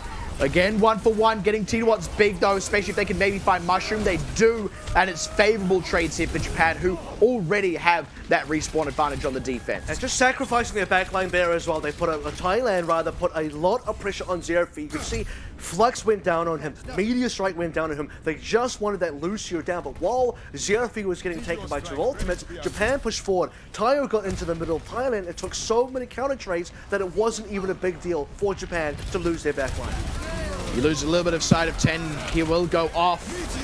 Got to keep eyes on that guy. Looking to get aggressive with the Meteor Strike. Needs to be careful. Still finds Manny's. That's a big one. And gets out of it alive. Critical here for Japan. Now pushing forward with the Coalescence. A potential reset now for Thailand. They lose Tay as well at 99%. Titawat. Haku picks up more and Mushroom is stunned. I mean, to put a finer point to it, you maybe want the other members to get the kills instead of Haku, but look, you'll take it if you're Japan. You're getting more time off the clock. You are keeping the hope of fully holding alive. And this is now 148 remaining now. Japan can still do this. Thailand are now struggling. They had so much time walking into this point, but that time has just been disappearing second by second, minute by minute. Japan have done a good job in the latest view of maintaining ultimate advantage. We hopefully want to see that continue here. Gravitic Flux gonna get channeled now onto Titawat. They want to be able to finish him off. Sound barrier's there, but it's not enough to save him. Nice target prioritization.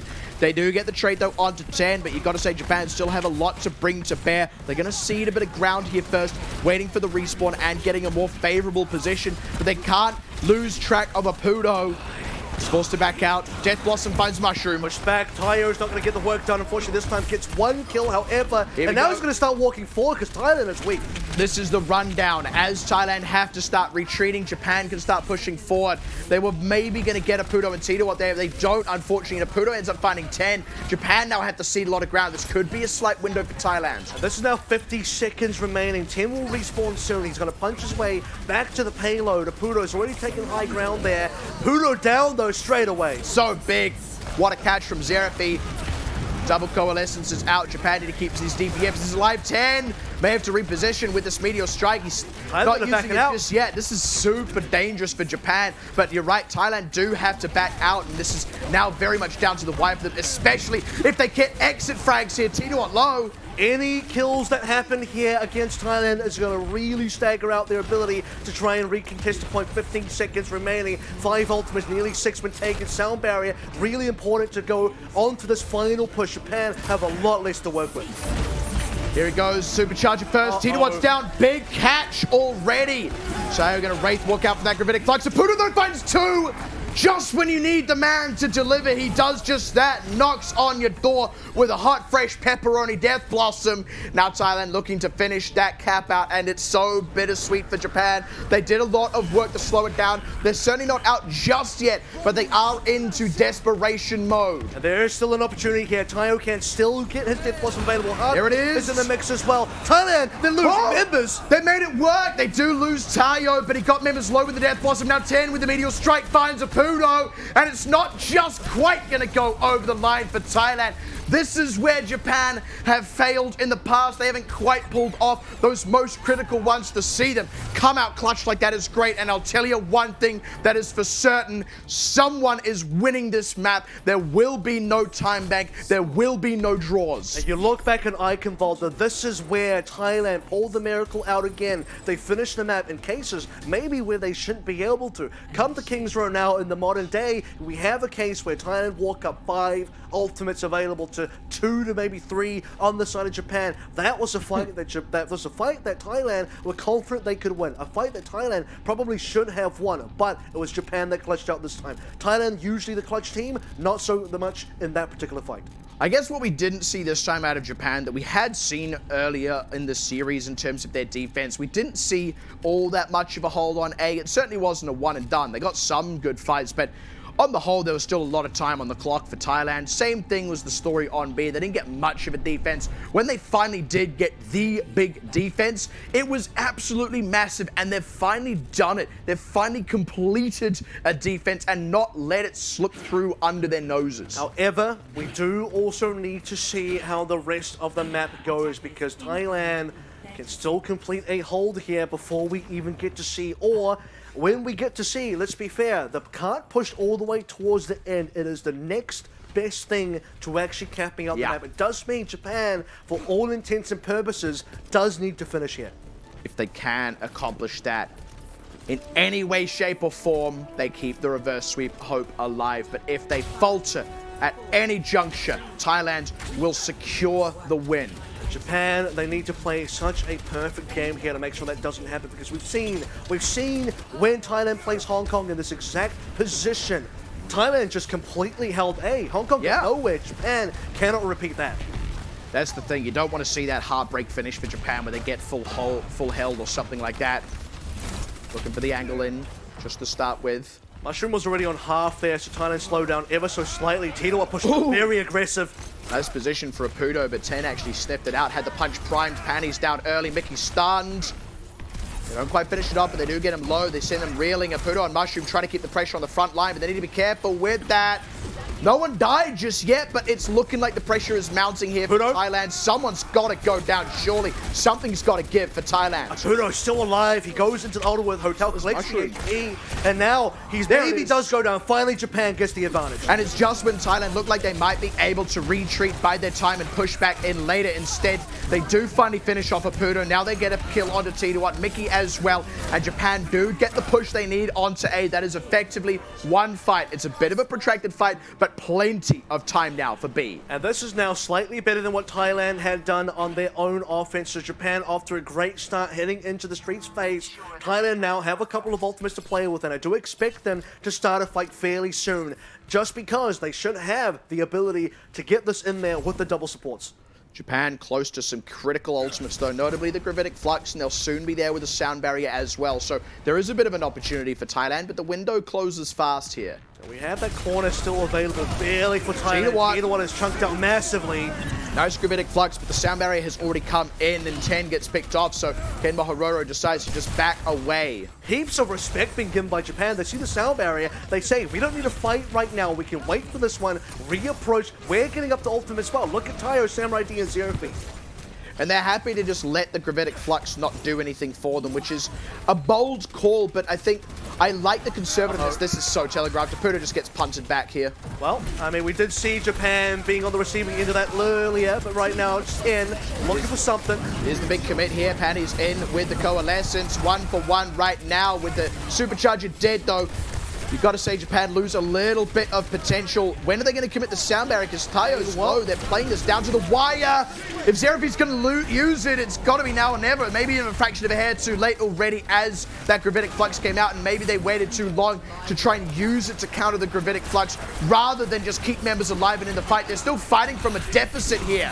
Apudo's going to go in now. Apudo's got 2 so far. Make it 3, and Tito 1 will clean up Kim Mahororo. Japan are going to get reset here. double support ultimates were committed into the middle of that, and Japan are unable to make it through the archway. More importantly, double support ultimates were committed into a deficit. Now look, they've got that respawn advantage technically, yes, but I feel like Japan had a plan that they kind of stuck to far too dogmatically. They went down several mans. If they were more flexible with the situation at hand, they could have had those support ultimates for this fight. Instead, they're relying on DPS plays, but I tell you what, 10 will deliver on that. And finally, Japan will break the hold, get themselves back underway. It's a good 2 minutes of their time lost, but still plenty remaining. It's a hot 4 kills for 10 today as Japan finally do make their way past that bookshop. Samurai D as well, just looking for a little bit more from a supercharger still, but Japan are going to be able to make use of that. Thailand regrouping for that next fight on B. 2:45 of just about remaining for Japan here. Still enough to really make it through C, B rather, and on the C to make the cap happen. Can Japan just keep this momentum on their side? Previously, when they've had momentum, they've done a good job of keeping it, just waiting out this coalescence to start with. 10 goes in deep. They've found one in the form of Mickey, and that's a good enough one as the coalescence runs out. Gravitic Flux will come in, but they lose Ken Mohororo. Now Apudo and Mushroom have their day. Can they get work done? Chase right now, but he's chasing directly into a coalescence. Mushroom decides to just pull back. They don't want to overextend here, so Japan just back it out. Force some ultimates out of Thailand, but did blow some ultimates of their own. Oh. Big pick! That's going to open the door right now for Japan to walk in, especially because Mushroom also misses that rocket punch. Now Thailand just waiting for respawn as Tayo is deep. Ooh, nice bump from Tay to keep Tayo away from the otherwise low members here, and they do need to be careful to not get in too deep, but there they go, finding the picks, finding the openings. It is a slight slowdown this time as they did have to back off partway through, but they get the cap now. 3 minutes left. They only need to finish C. Tell you what, respawns all by his lonesome self. The first member taken down there. You just wish that didn't happen for Thailand. Brutal. Because it just put them so far down on that particular defense, allowing Japan to get that beat cap. And now the momentum still for Japan in their favor. The wind behind their sails. Can they reach the board? Oh, early catch onto Titawat. You've got to believe that it can happen here. Thailand have to give a bit of space, but Apudo wants to maybe just try and deal a blow back Apudo instead. He's not going to get it for free. 48 health, has to back right out. Coalescence committed to him. An opportunity to Death Blossom, but I don't know if he can find it. Let's run out here for Panties. No Coalescence. Apudo still looking for that opportunity. Nice one. Didn't quite channel the Death Blossom, but again, Apudo not getting what he's looking for. He's constantly having to back away just a little bit. Now he goes in with a sound barrier at his heels. They'll find 10. They'll run down Samurai D as well. But you've got to say, still 2 minutes on the clock. The payload is alarmingly close for Japan. And it's just enough for Thailand to rebuff this defense, rebuff the offense rather. For now, Apudo finds the angle, just barely gets in there. Japan loses 2. Kimahororo resetting himself off the map as well. 2 minutes available. Ultimates coming online for Japan. Still super competitive. I would be worried right now if I was Thailand. But if Thailand can get another convincing fight win, Thailand should then start to feel comfortable. It could still go either way. That's the nail-biting factor here. Japan come in, though, with that Gravitic Flux, nearly with a Death Blossom. 10 eats some chunks.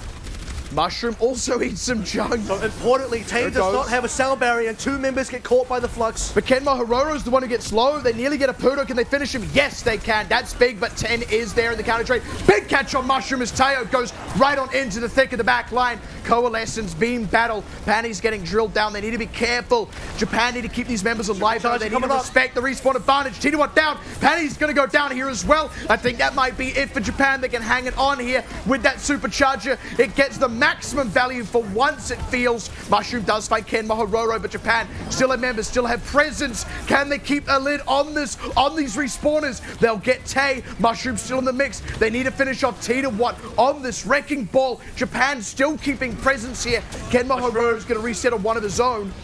Titawat's very low now as well, and Thailand are just struggling to get respawners. He's down. Apudo's their last chance. I think Apudo's down. That's got to be it. If nothing else, that's got to do it. Tay's going to go down. Panties drops, and they're going to get it. They're going to keep the reverse sweep alive. Look at them go. Huss, please. I looked at them go. I saw that. We all my saw God. that. That's actually incredible. So as I was saying at the start, I mean, the difference maker is the tanks, right? I feel like Mickey since map what was it? Since was it Eichenwald has just really fallen asleep. Right, he made that big You're just play. going to at Mickey right there? I mean, I'm gonna have to. Ken Herrera is really Pass for outperforming. Overwatch League 2020. That's what I heard. No, but 10, the first 2 points of that map on Japan's defense was really quiet. There was some overextension around statue, which both teams had done. They tried to push around the statue and lose a player and then force back to the backup point as a result. And then on that third point, 10 really came alive. He started getting lots of picks, lots of trades. There was one really funny moment where 10 was chasing a Pudo on the Reaper as they were trying to spawn hold, and Tayo saw that, thought, 10, you got this, left him, walked on, and then the Pudo trades, and they almost lose the fight as a result. Yeah. Quite interesting. Then Japan on their attack. As I was saying, both teams around the statue were being held and pressured. Got picked off as a result of an overextension, and then really pushed in as a result of that. There was some bad Orisa supercharges from Samurai D on those first the first 2 point attacks, but he really salvaged it at the end with that supercharge that led to full duration. Yeah. Oh yeah. So the two of them, the Samurai D and T-Dot, really evenly matched. The only difference maker are the supercharges, and Samurai D being able to pull off a really good supercharge at the end really pushed him over the line.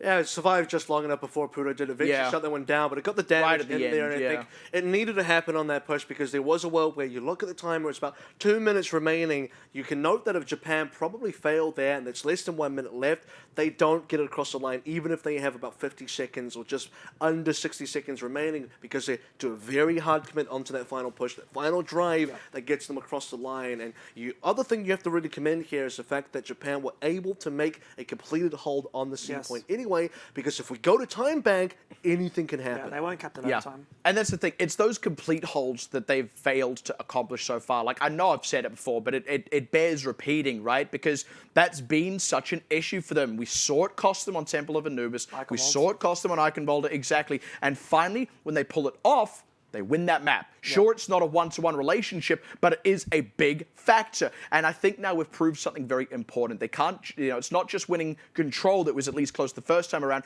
They can win other game modes as well. They've won a hybrid. We go on to Escort next. We do know what that pick is going to be, but we'll be previewing that in a little bit later on. So, gentlemen, let's take a bit of a breather. Let's give some maybe final thoughts, and then we'll give these teams a bit of a breather as well before we jump into the next match. So what do we have? All right, final thoughts. So I don't want to punch too much on the tank line of Thailand. Because 10's been doing that already. Good one. No, so we did see some good plays from the support line of Japan as well. Haku, I believe, did 2-1 the opposition in what was it, the coalescence? Yeah, which was quite outstanding for Moira. And then we also did see some Tayo also on the DPS role, really showing his impact with his aggressive plays, being able to teleport into the backline with the Bongo, Reaper Blossom, and opening up the fights. What you notice a lot is in previous maps, Rialto especially, Apudo doesn't die on the kill feed. He gets away with a lot. He gets a lot of kills himself. Yes. This time around, you're seeing him get killed a lot more often. Tayo is often the one maybe shutting him down. Maybe it's another member. But Tayo's presence, especially on the Reaper now, is definitely being felt. I feel like we're starting to see just, more and more T-Dot being another such example, where they've barely got away previously, by the breadth of a hair. Now that last bit of damage is coming in, and, the job's being finished properly. He's been first picked a lot. Yeah, exactly, right? And we're seeing the difference, the impact that is having. You got to believe in the reverse sweep dream here for Japan, but if it does continue, it will be continuing after a brief break. We're going to take a breather. When we come back, we do have Escort, so stick around for that. Definitely don't go anywhere.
And welcome back, ladies and gentlemen, from the break. I don't know about you, but I've gone and splashed some cold water on my face because, man, I think I needed to cool down after how heated this series is getting, right? We already had that draw earlier, kind of like a teaser of things to come, but we're finally getting there. Japan now 2 maps in a row here. It is still match point for Thailand, but you're starting to believe in the reverse sweep. It really does feel like the momentum has switched in the favor of Japan.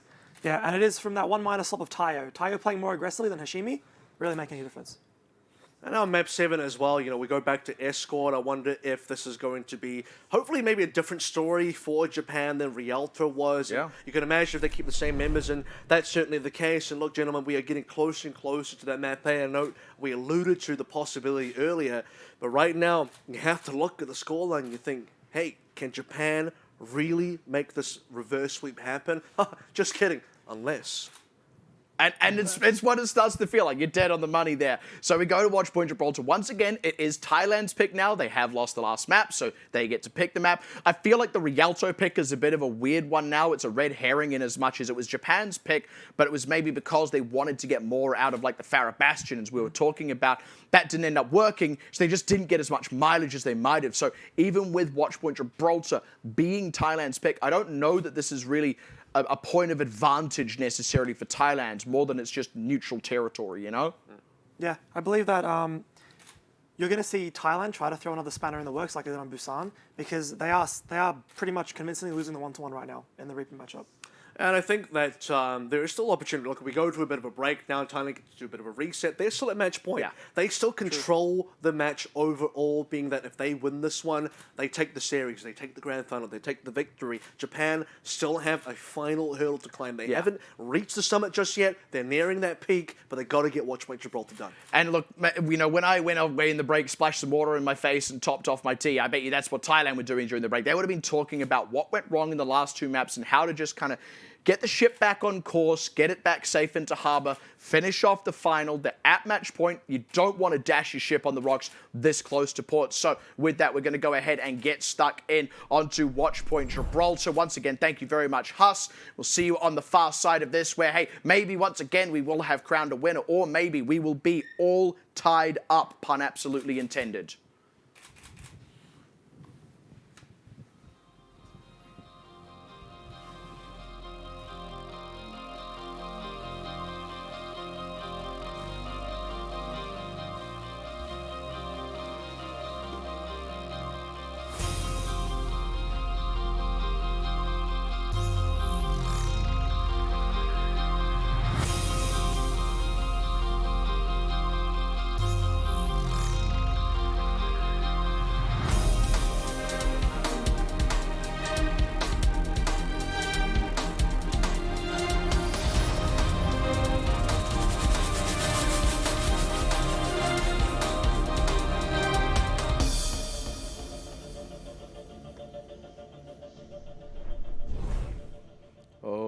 I do like to be beside the seaside. I do like to be beside the sea. I'm not going to continue. This isn't That would be preferable. This isn't the countries of the world. You don't have to do the whole thing. Countries, however, 2 of them left. Ah, there we go. There's the segue. Top 2. Just looking for it. Found it. Appreciate it. We've arrived at the Watch Point of Gibraltar here in Thailand. Kind of thinking about Apudo on this man. We kind of talked about May for Thailand and especially Apudo throughout the entire series, but really he only brought it out on Lijiang Tower, and now perhaps the second time in this series thinking about the usefulness of it, especially in that car wash section. Yep. This is where Thailand want to make them up. And look, if you've got one last thing in the pocket that will maybe give you a leg up here, now's definitely the time to bring it out if you're Thailand. You only need to close out that one last map. You always go for the opening hold combo, by the way, just in case there's someone hiding there. Japan realizes not going to be the case. 10 will just secure that anyway, just to make sure there absolutely wasn't anyone behind. Japan will very quickly find out exactly where Thailand is hiding. That's the thing, they didn't get to do any of the scouting there. They didn't get that with the Sonic Arrow. They're probably aware now of the Mei. The wall tends to do that. That's a nice aggress in from 10, and now Thailand actually find themselves caught up in a very confined space. So this, by the way, works well for Thailand, because even if they lose this fight, they still have the point for so long, and currently they're winning. Pudo's so low, but again, slipping out by the breadth of a hair. That just happens so many times, no matter the pick, and it ends up being Japan don't even get a single counter trade here. And both players, both Ten and Tayo, the DPS members of Japan, are just trying to tunnel vision at Pudo as hard as possible because they know if a Pudo goes down, this defense fails. You need the Mei Ice Wall to continually contest the card, and a Pudo has to be the one to do that. The thing is, Thailand know this comp so well, right? They know how to keep a Pudo alive. They know how to keep pressure on the people that are trying to find a Pudo. That's already a nice early cooldown. Pops out from a Pudo. That 10 goes down. And by the way, 10's on a Junkrat, just in case you missed that detail. Mushroom getting picked off in a counter trade, though, is finally some headway as Coalescences start to get committed. T1 also has a supercharger. Again, brilliantly positioned here. Getting some good mileage so far. Kenma Hororo's in trouble. You can see that Tayo was trying to go for the supercharger, but T1 will defend it. And currently Japan, again, I just want to respect that one. Mickey, though, hello? Disrespect onto 10 and Haku. 10 just barely limped back into the fight, and I say that literally because Junkrat's got that peg leg, but I mean, this is just bizarre now for Japan. This is a really tight defense so far for Thailand. They've won 2 fights in a row. Now the ultimate's coming online. They've got the defensive one in the sound barrier. The Blizzard is nearly there. The Flux is already available. And Japan are resetting 10 once again back on a Doomfist. This would be such a heartbreaking way for it to end here for Japan. They need to get that successful fight. They need to get this card back underway. You don't just want to get held somewhere like here. You don't want the Mei to really get the drop on you like that. But Gravitic Flux already doing so much damage. Yeah, exactly.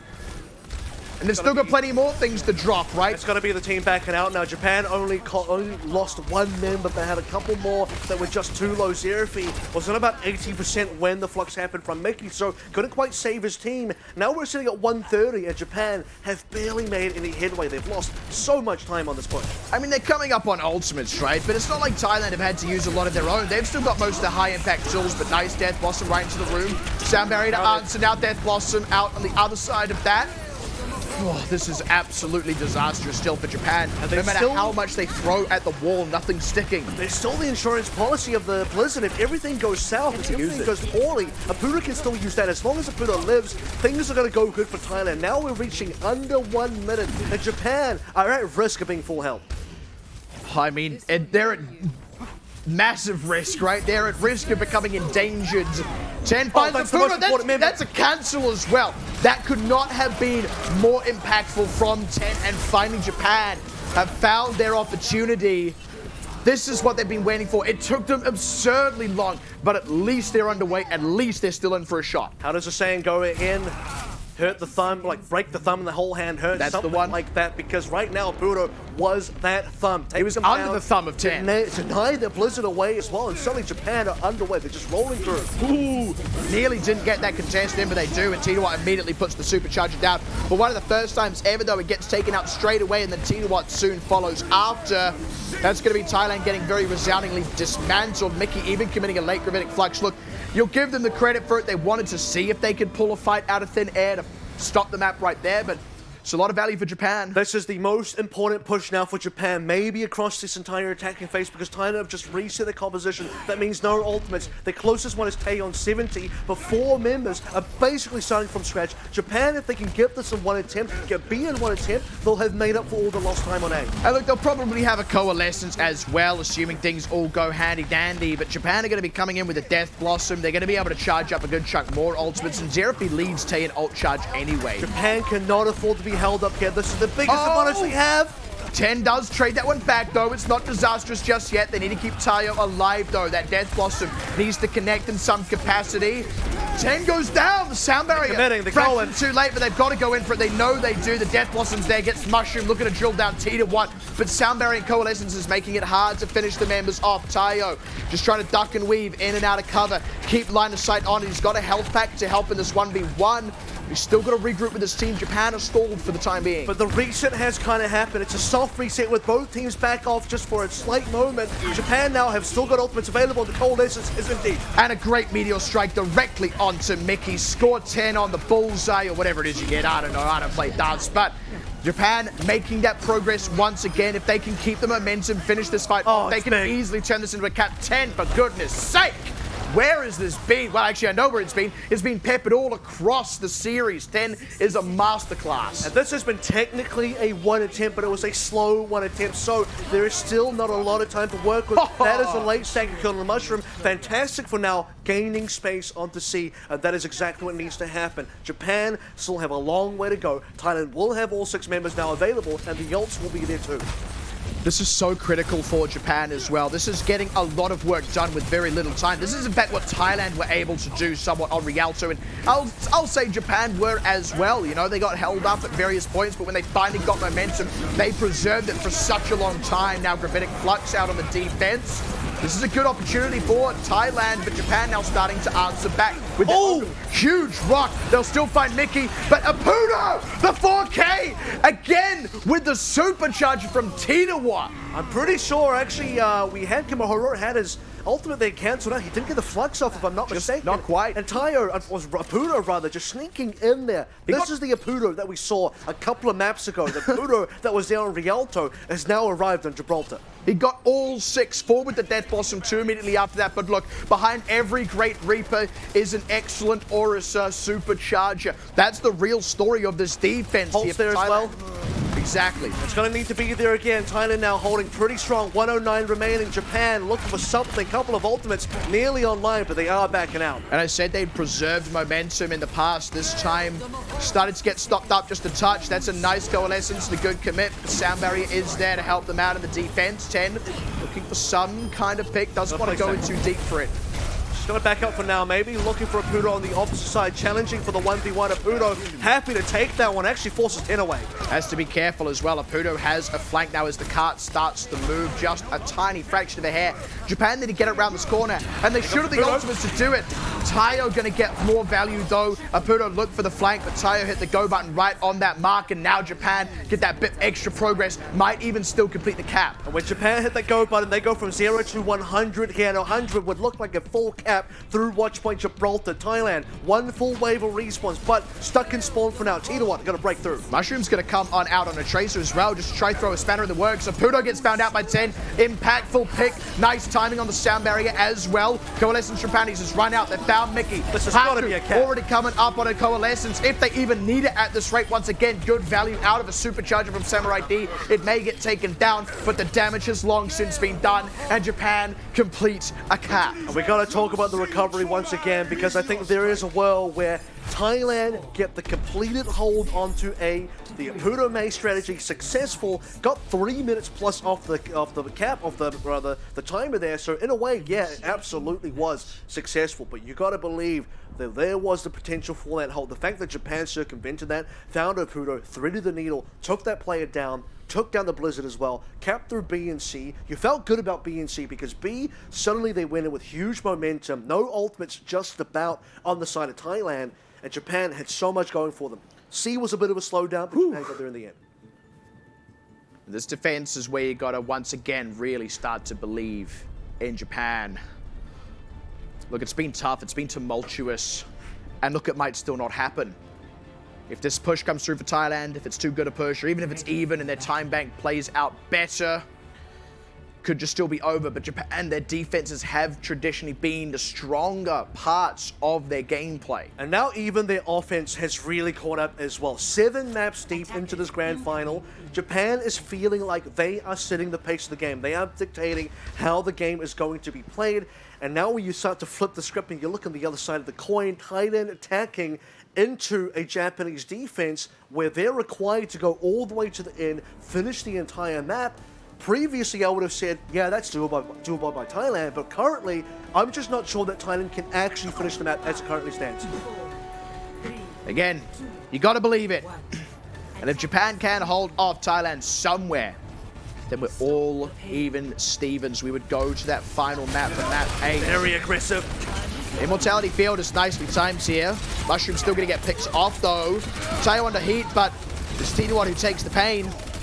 And that's a great commit here from Japan. And this is exactly the kind of commit you want to see Japan doing, because this is what Thailand did to them when we were on Rialto. It was going to be a Batiste into a Bastion. Sure, we're not going to see the Farak here, but that doesn't matter.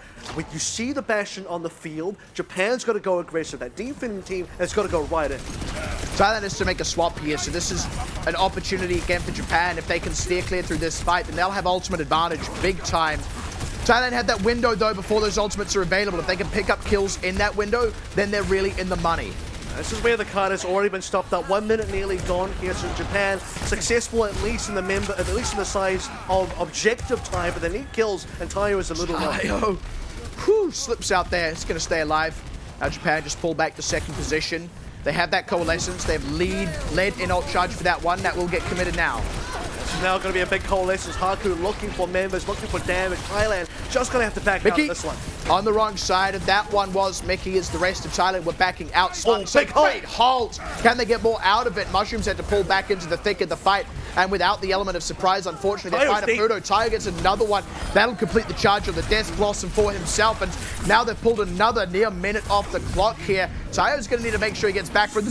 Oh! Tayo! 8 hit points. He is absolutely unrelenting. He literally chased all of Thailand into spawn. He would have walked through those doors if the game allowed him to, mark my words. And now Japan, hey, it does they have now just kind of backed off, given a bit of a space back to Thailand, but the time is looking pretty bad. 2 minutes already gone. Look, 2 minutes is still half the total time. It's totally doable for Thailand. Ooh, Chen needs to be careful. Doesn't want to get himself in too deep. Does have a meteor strike in case he does get into trouble, though. Thailand have ultimates. They can lean in on the supercharge. Is a good one. Chen needs to be careful to not overcommit. Kenma Hororo's already down as well. Where does they want to place this? He decides on the structure. Backs out as well. Doesn't get a kill. Tayo does, though. And there they go. Japan pull back, rally on the ultimates, and they're going to be just fine to rebuff Thailand again. They called that one worth. 10 this time goes in, collects that supercharger, does what Mui couldn't, stays alive as well, keeps Japan in the game, and this is now where Thailand have to start sweating. Less than 130 remaining. They do have ultimates, though, so that's something they can count on going into this next offense. That's maybe the biggest silver lining here. They have functionally drained Japan dry, and very dry at that. Closest is 10 on only 40%. That being said, if Tenno Tayo gets a frag, it could just end it for Thailand. Tayo needs to watch his HP bar here as well, because he's on half, and we do have a lot of members low. There it goes. Apudo finds the angle on the Death Blossom. Unsurprising for that one to come through, but Thailand will be able to complete the fight. They should be able to complete the cap off the back of that as well, but this is a good reset for Japan, who can now start to find another anchor point somewhere on B. And I want to talk about the notable difference, because when Japan was in Thailand's shoes right now, attacking into B, okay, sure, Kemba Hororo is going to go down, but Japan don't need to swap their whole composition. Thailand had to swap 4 members here. Japan still have ults coming up despite losing members. It's 3. I mean, Kenma Hororo is because of the respawn timing. You can't help that one. Samurai D and Zerafik. Okay, are you kidding me? This is ridiculous. Okay, that now, I think 4 kills, especially a super late one into Tayo, is simply going to give too much cart pressure over to Thailand, who now going to make their way through this next corner, and Japan have lost so much potential defending space. For Thailand, that is what you call free real estate. 10 stunned up as well, pushed out of that point. Thailand now still aggressively walking up. Pushing on in. They do find a Pudo. It's a good opening kill. They've got the coalescence. They're looking to get more as Thailand are forced to retreat. They find Mickey on the exit. That's critical. Looking to find a few more now as Thailand are in full retreat, and not cleanly so. That's a good lot of kills. Japan starting to recover from what was a disastrous start to be. 3 total kills there for Tayo, 2 of which he got first, 1 of which was Apudo, the first member down. We talked about this before we got on to watch Point Gibraltar, but Tayo coming back in now is putting a lot more pressure against Apudo, who is getting taken down by Tayo consistently. Japan close to some critical ultimates. There's still a slight window for Thailand, but I don't know if it's going to be open for long enough now, with Kenma Hororo coming up on Gravitic Flux, Tayo coming up on Death Blossom. There's already been a significant amount of slowdown here as well, now trying to fight into the shuttle.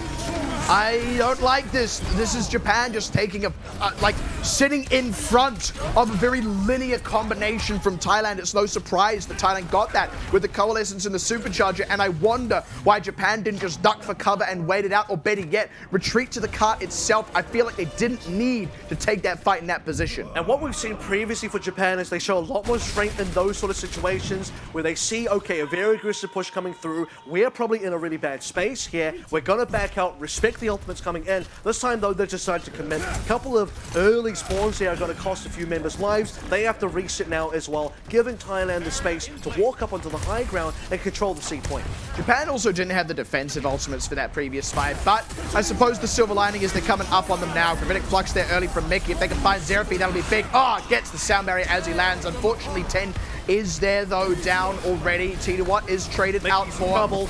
That's a big pick up. Mushroom in right in the thick of things as Genma Hororo will find him now. Pudo in full retreat. And once again, Japan starts to recover from what was an otherwise disastrous situation just a few moments ago. And Mickey, one of the two members really far pushed out, just couldn't quite go back to his own team. And I think this starts with Titawatt going down. If Titawatt doesn't die, the front line is still pretty secure for Thailand. But because Titawatt's down, Mickey's off on the angle, Thailand don't have any other tanks to hide behind it. They lose that fight. This is where Japan still have a lot of work to do, though, a lot of ground to make up, because Thailand close at least to a Coalescence and a Death Blossom. Japan have to recover a lot more. Meteor Strike might help do it. There we go. Dunk onto Tay and gets the punch onto Titawatt. The Rock'em Sock'em. Maputo goes down. Now 10 finding himself 3, 4 in fact. Do the numbers, do the math. Thailand all 6 go down. Team kill. Put that on the list of things you love to see. Halt into a meteor strike. Everybody on Thailand just got chunked out. 10 got himself 4, 5 kills there. Huge reset against Thailand. All 6 members down. 1 minute 12 remaining now. And this card is still barely at this corner. Thailand are not guaranteed to cap at all. And Japan are looking good. And this was the coverage Japan needed. They now come up on a Gravitic Flux. They're going to have a Coalescence. They've already used one of those two. Now they actually use both those tools. And with only a minute left, you can certainly agree with that. But Tayo goes down. Japan have taken a fight in a spot that they could not stand to be in. It was just too quick, too aggressive, and heavily punished. That is a huge counterattack from Thailand as well. It's going to be a team wipe against Japan. This is the opportunity that Thailand have been waiting for. They're now set up on the card. Japan are waiting to get out of spawn, and this is going to be tough. They've had that Coalescence for so long, they can just rinse down the members as they come out and displace. The Meteor Strike is going to slam onto anyone who steps out of that base. It's going to be Genma Hororo. That's a big pick up. Supercharger's down, but they need to get damage out with it. And with Tayo down, it's just going to be tough answers. Samurai D loses the Supercharger too, and it's looking like Thailand can be able to make this happen. How long can they stall for? The sound barrier helps, but with the stun onto Samurai D, I don't think they're going to get anything done here. Tayo comes back out with a Death Blossom. It's going to have 5 seconds. They just need 5 seconds. He gets bumped around. He doesn't find the kills. Zaputo will. They have at least run down the clock. We go into an even overtime. 10 trying to get something with the Meteor Strike. Genma Hororo stayed alive for a criminal length of time, but as the respawns get longer and longer, you don't see Japan keeping the presence on the point. And indeed, with these last few kills, the Immortality field is cute, but I don't see them getting the kills to actually make this mean something. Well, let's just see if Japan can maybe do something here, because there are still members alive, but they're not making trades happen. Double support ultimates now available for Thailand, and you've got to feel that overtime wick should be burning quick. And that's the thing, even though Japan hold out for a while, because Thailand are still getting the kills, it means they're charging ultimates. Eventually, they come back on rotation. That's what Thailand used to secure the cap. Look, it came down to the wire there for Japan. Close enough, I suppose. We go into time bank. There's still a shot for both teams. This is a dead even game now. 1 minute per side. And anyone can still take this. We've mentioned this previously, but once we go into time bank, it's anyone's game. Whoever really steps up here, especially on the A point. And I am slightly concerned for Japan, because they got stopped up by Pudo's May for so long here. And yes, we can say that also Japan did a great job on their defense on A, but if you look at the distance of where the card was to make that hold happen, Thailand held way further for way longer. Japan only made their hold happen slightly further back. Exactly. This is real. This is the real defense here from Thailand. This is maybe a position where you're actually a little bit happy to attack first, as long as you don't just get fully held right out the gate, as long as you don't just get barely any distance. This is your opportunity to set a long stretch of distance to keep the pressure on your opponent for when they have to attack. This, by the way, is also Thailand throwing another spanner in the works. They've been the team every single A point. They've thrown something out there, whether that be the May to start with in the car wash, or the Bastion start on the attack, which didn't go too well, mind you. But now also on this particular defense, they are revealing they're going to do a Bastion. They're actually starting on the low ground, and Japan should see this straight away. Yeah, they're going to fire right into this open spawn door. Japan aren't going down that angle, though. 10 already made the swap over to the main, so he wants to contest the Pudo now, wants to be able to isolate Mushroom, and Japan do not have a lot of time to work with. Thailand can bleed a lot of time off the clock here. And that's really what this composition is trying to do. It's trying to bleed the time off, and then you only really need to get one fight, and you're kind of done. All right, Thailand, a lot of pressure here to get this work, and Tayo looking for that angle early on the immortality field for both ends, actually. Yeah, Japan's going to take a pitched battle here, high ground to low ground.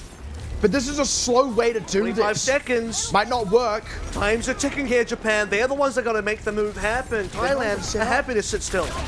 Only just going in for it now. The halt there, but the wall is there to just stop the line of fire here. They don't have time to do this.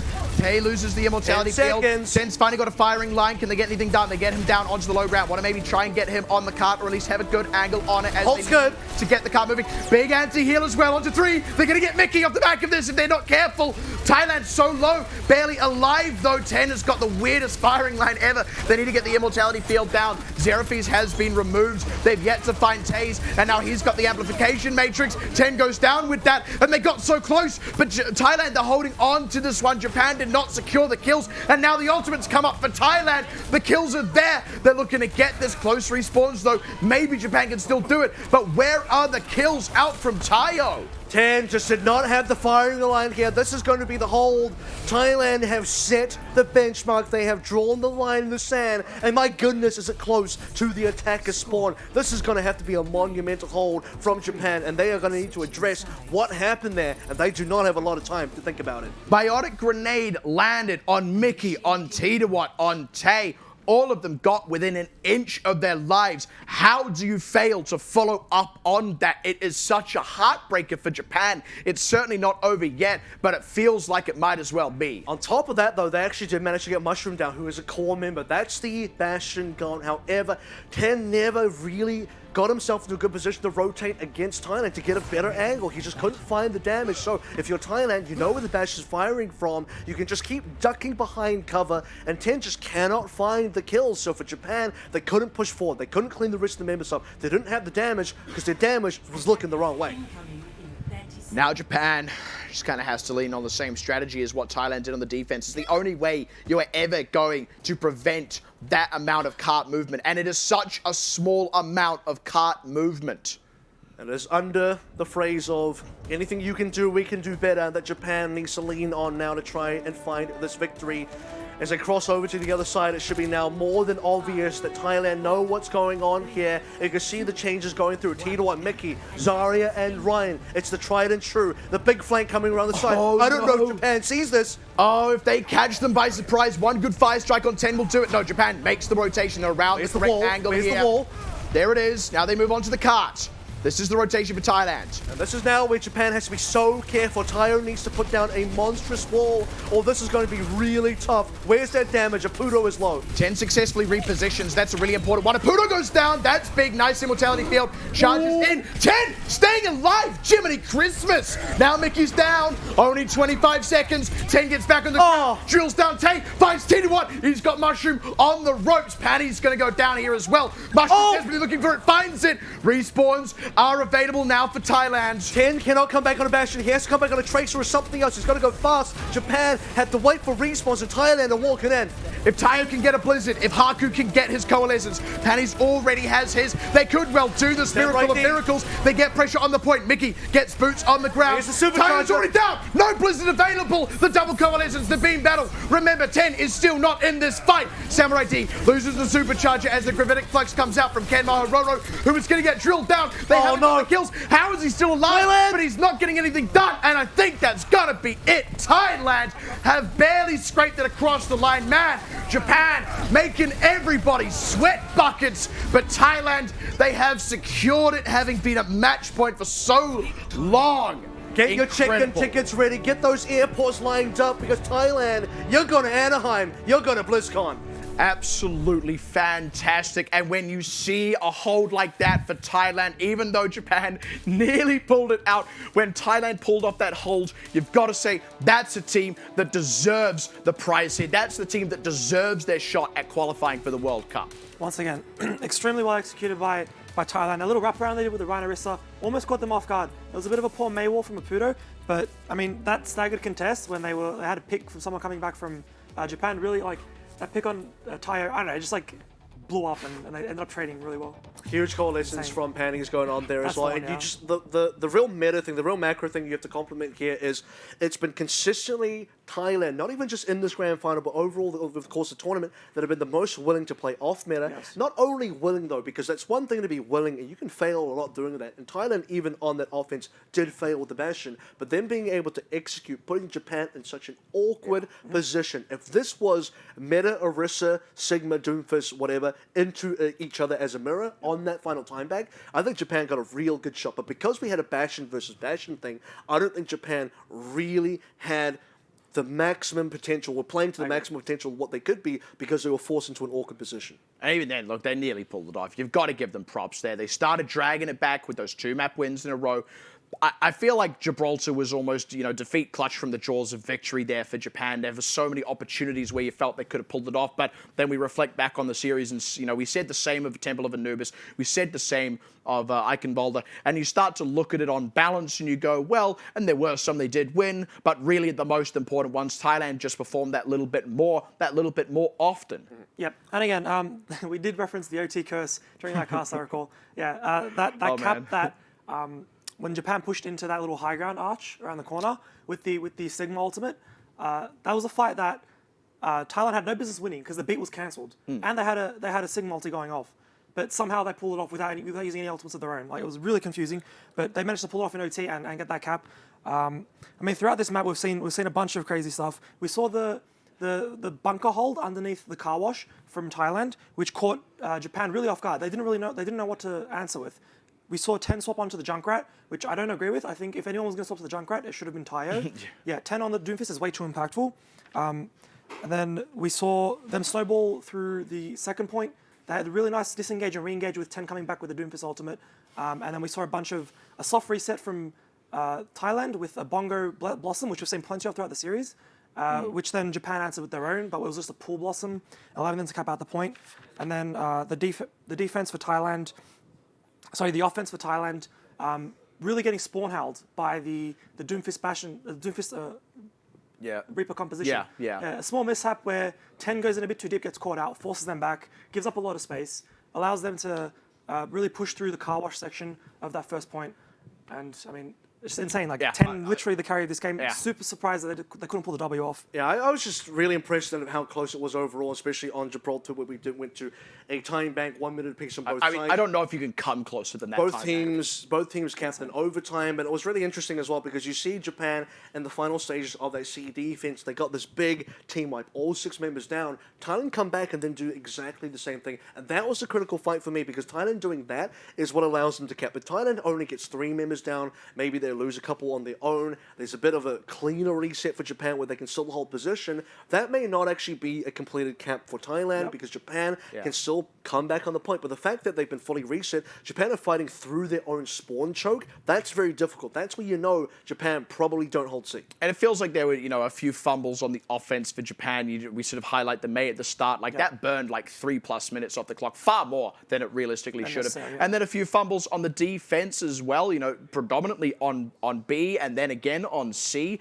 It feels like Japan ultimately lived and died by their own hand, which is a bit of a heartbreaker because you see the potential, but then you've got to compliment Thailand on having the consistency that evidently Japan were lacking. But I think Thailand really shines, again, in the clutch moments. We had this narrative going through the entire series. I would even argue somewhat for the tournament as well because we see Thailand in really, really precarious situations coming out on top. And very few times Japan managed to do that. But more consistently, overtime and into time bank is where Thailand shines. You see how creative they get, especially on Gibraltar. They had 2 great 8-point defenses, and I think that was really what gave Thailand the win at the end of the day, because you can imagine if they don't get that May hold on the regulation time and there's a few more minutes available for Japan, they don't care. Time bank's way better for Japan. If you can imagine in time bank itself, it was more than 1 minute, because the 1 minute was also a factor into why the Bastion defense on A worked so well for Thailand. So many crucial things coming together based off the fact that the A defense was so solid and creative from Thailand is, in my opinion, what gives Gibraltar the win over to Thailand.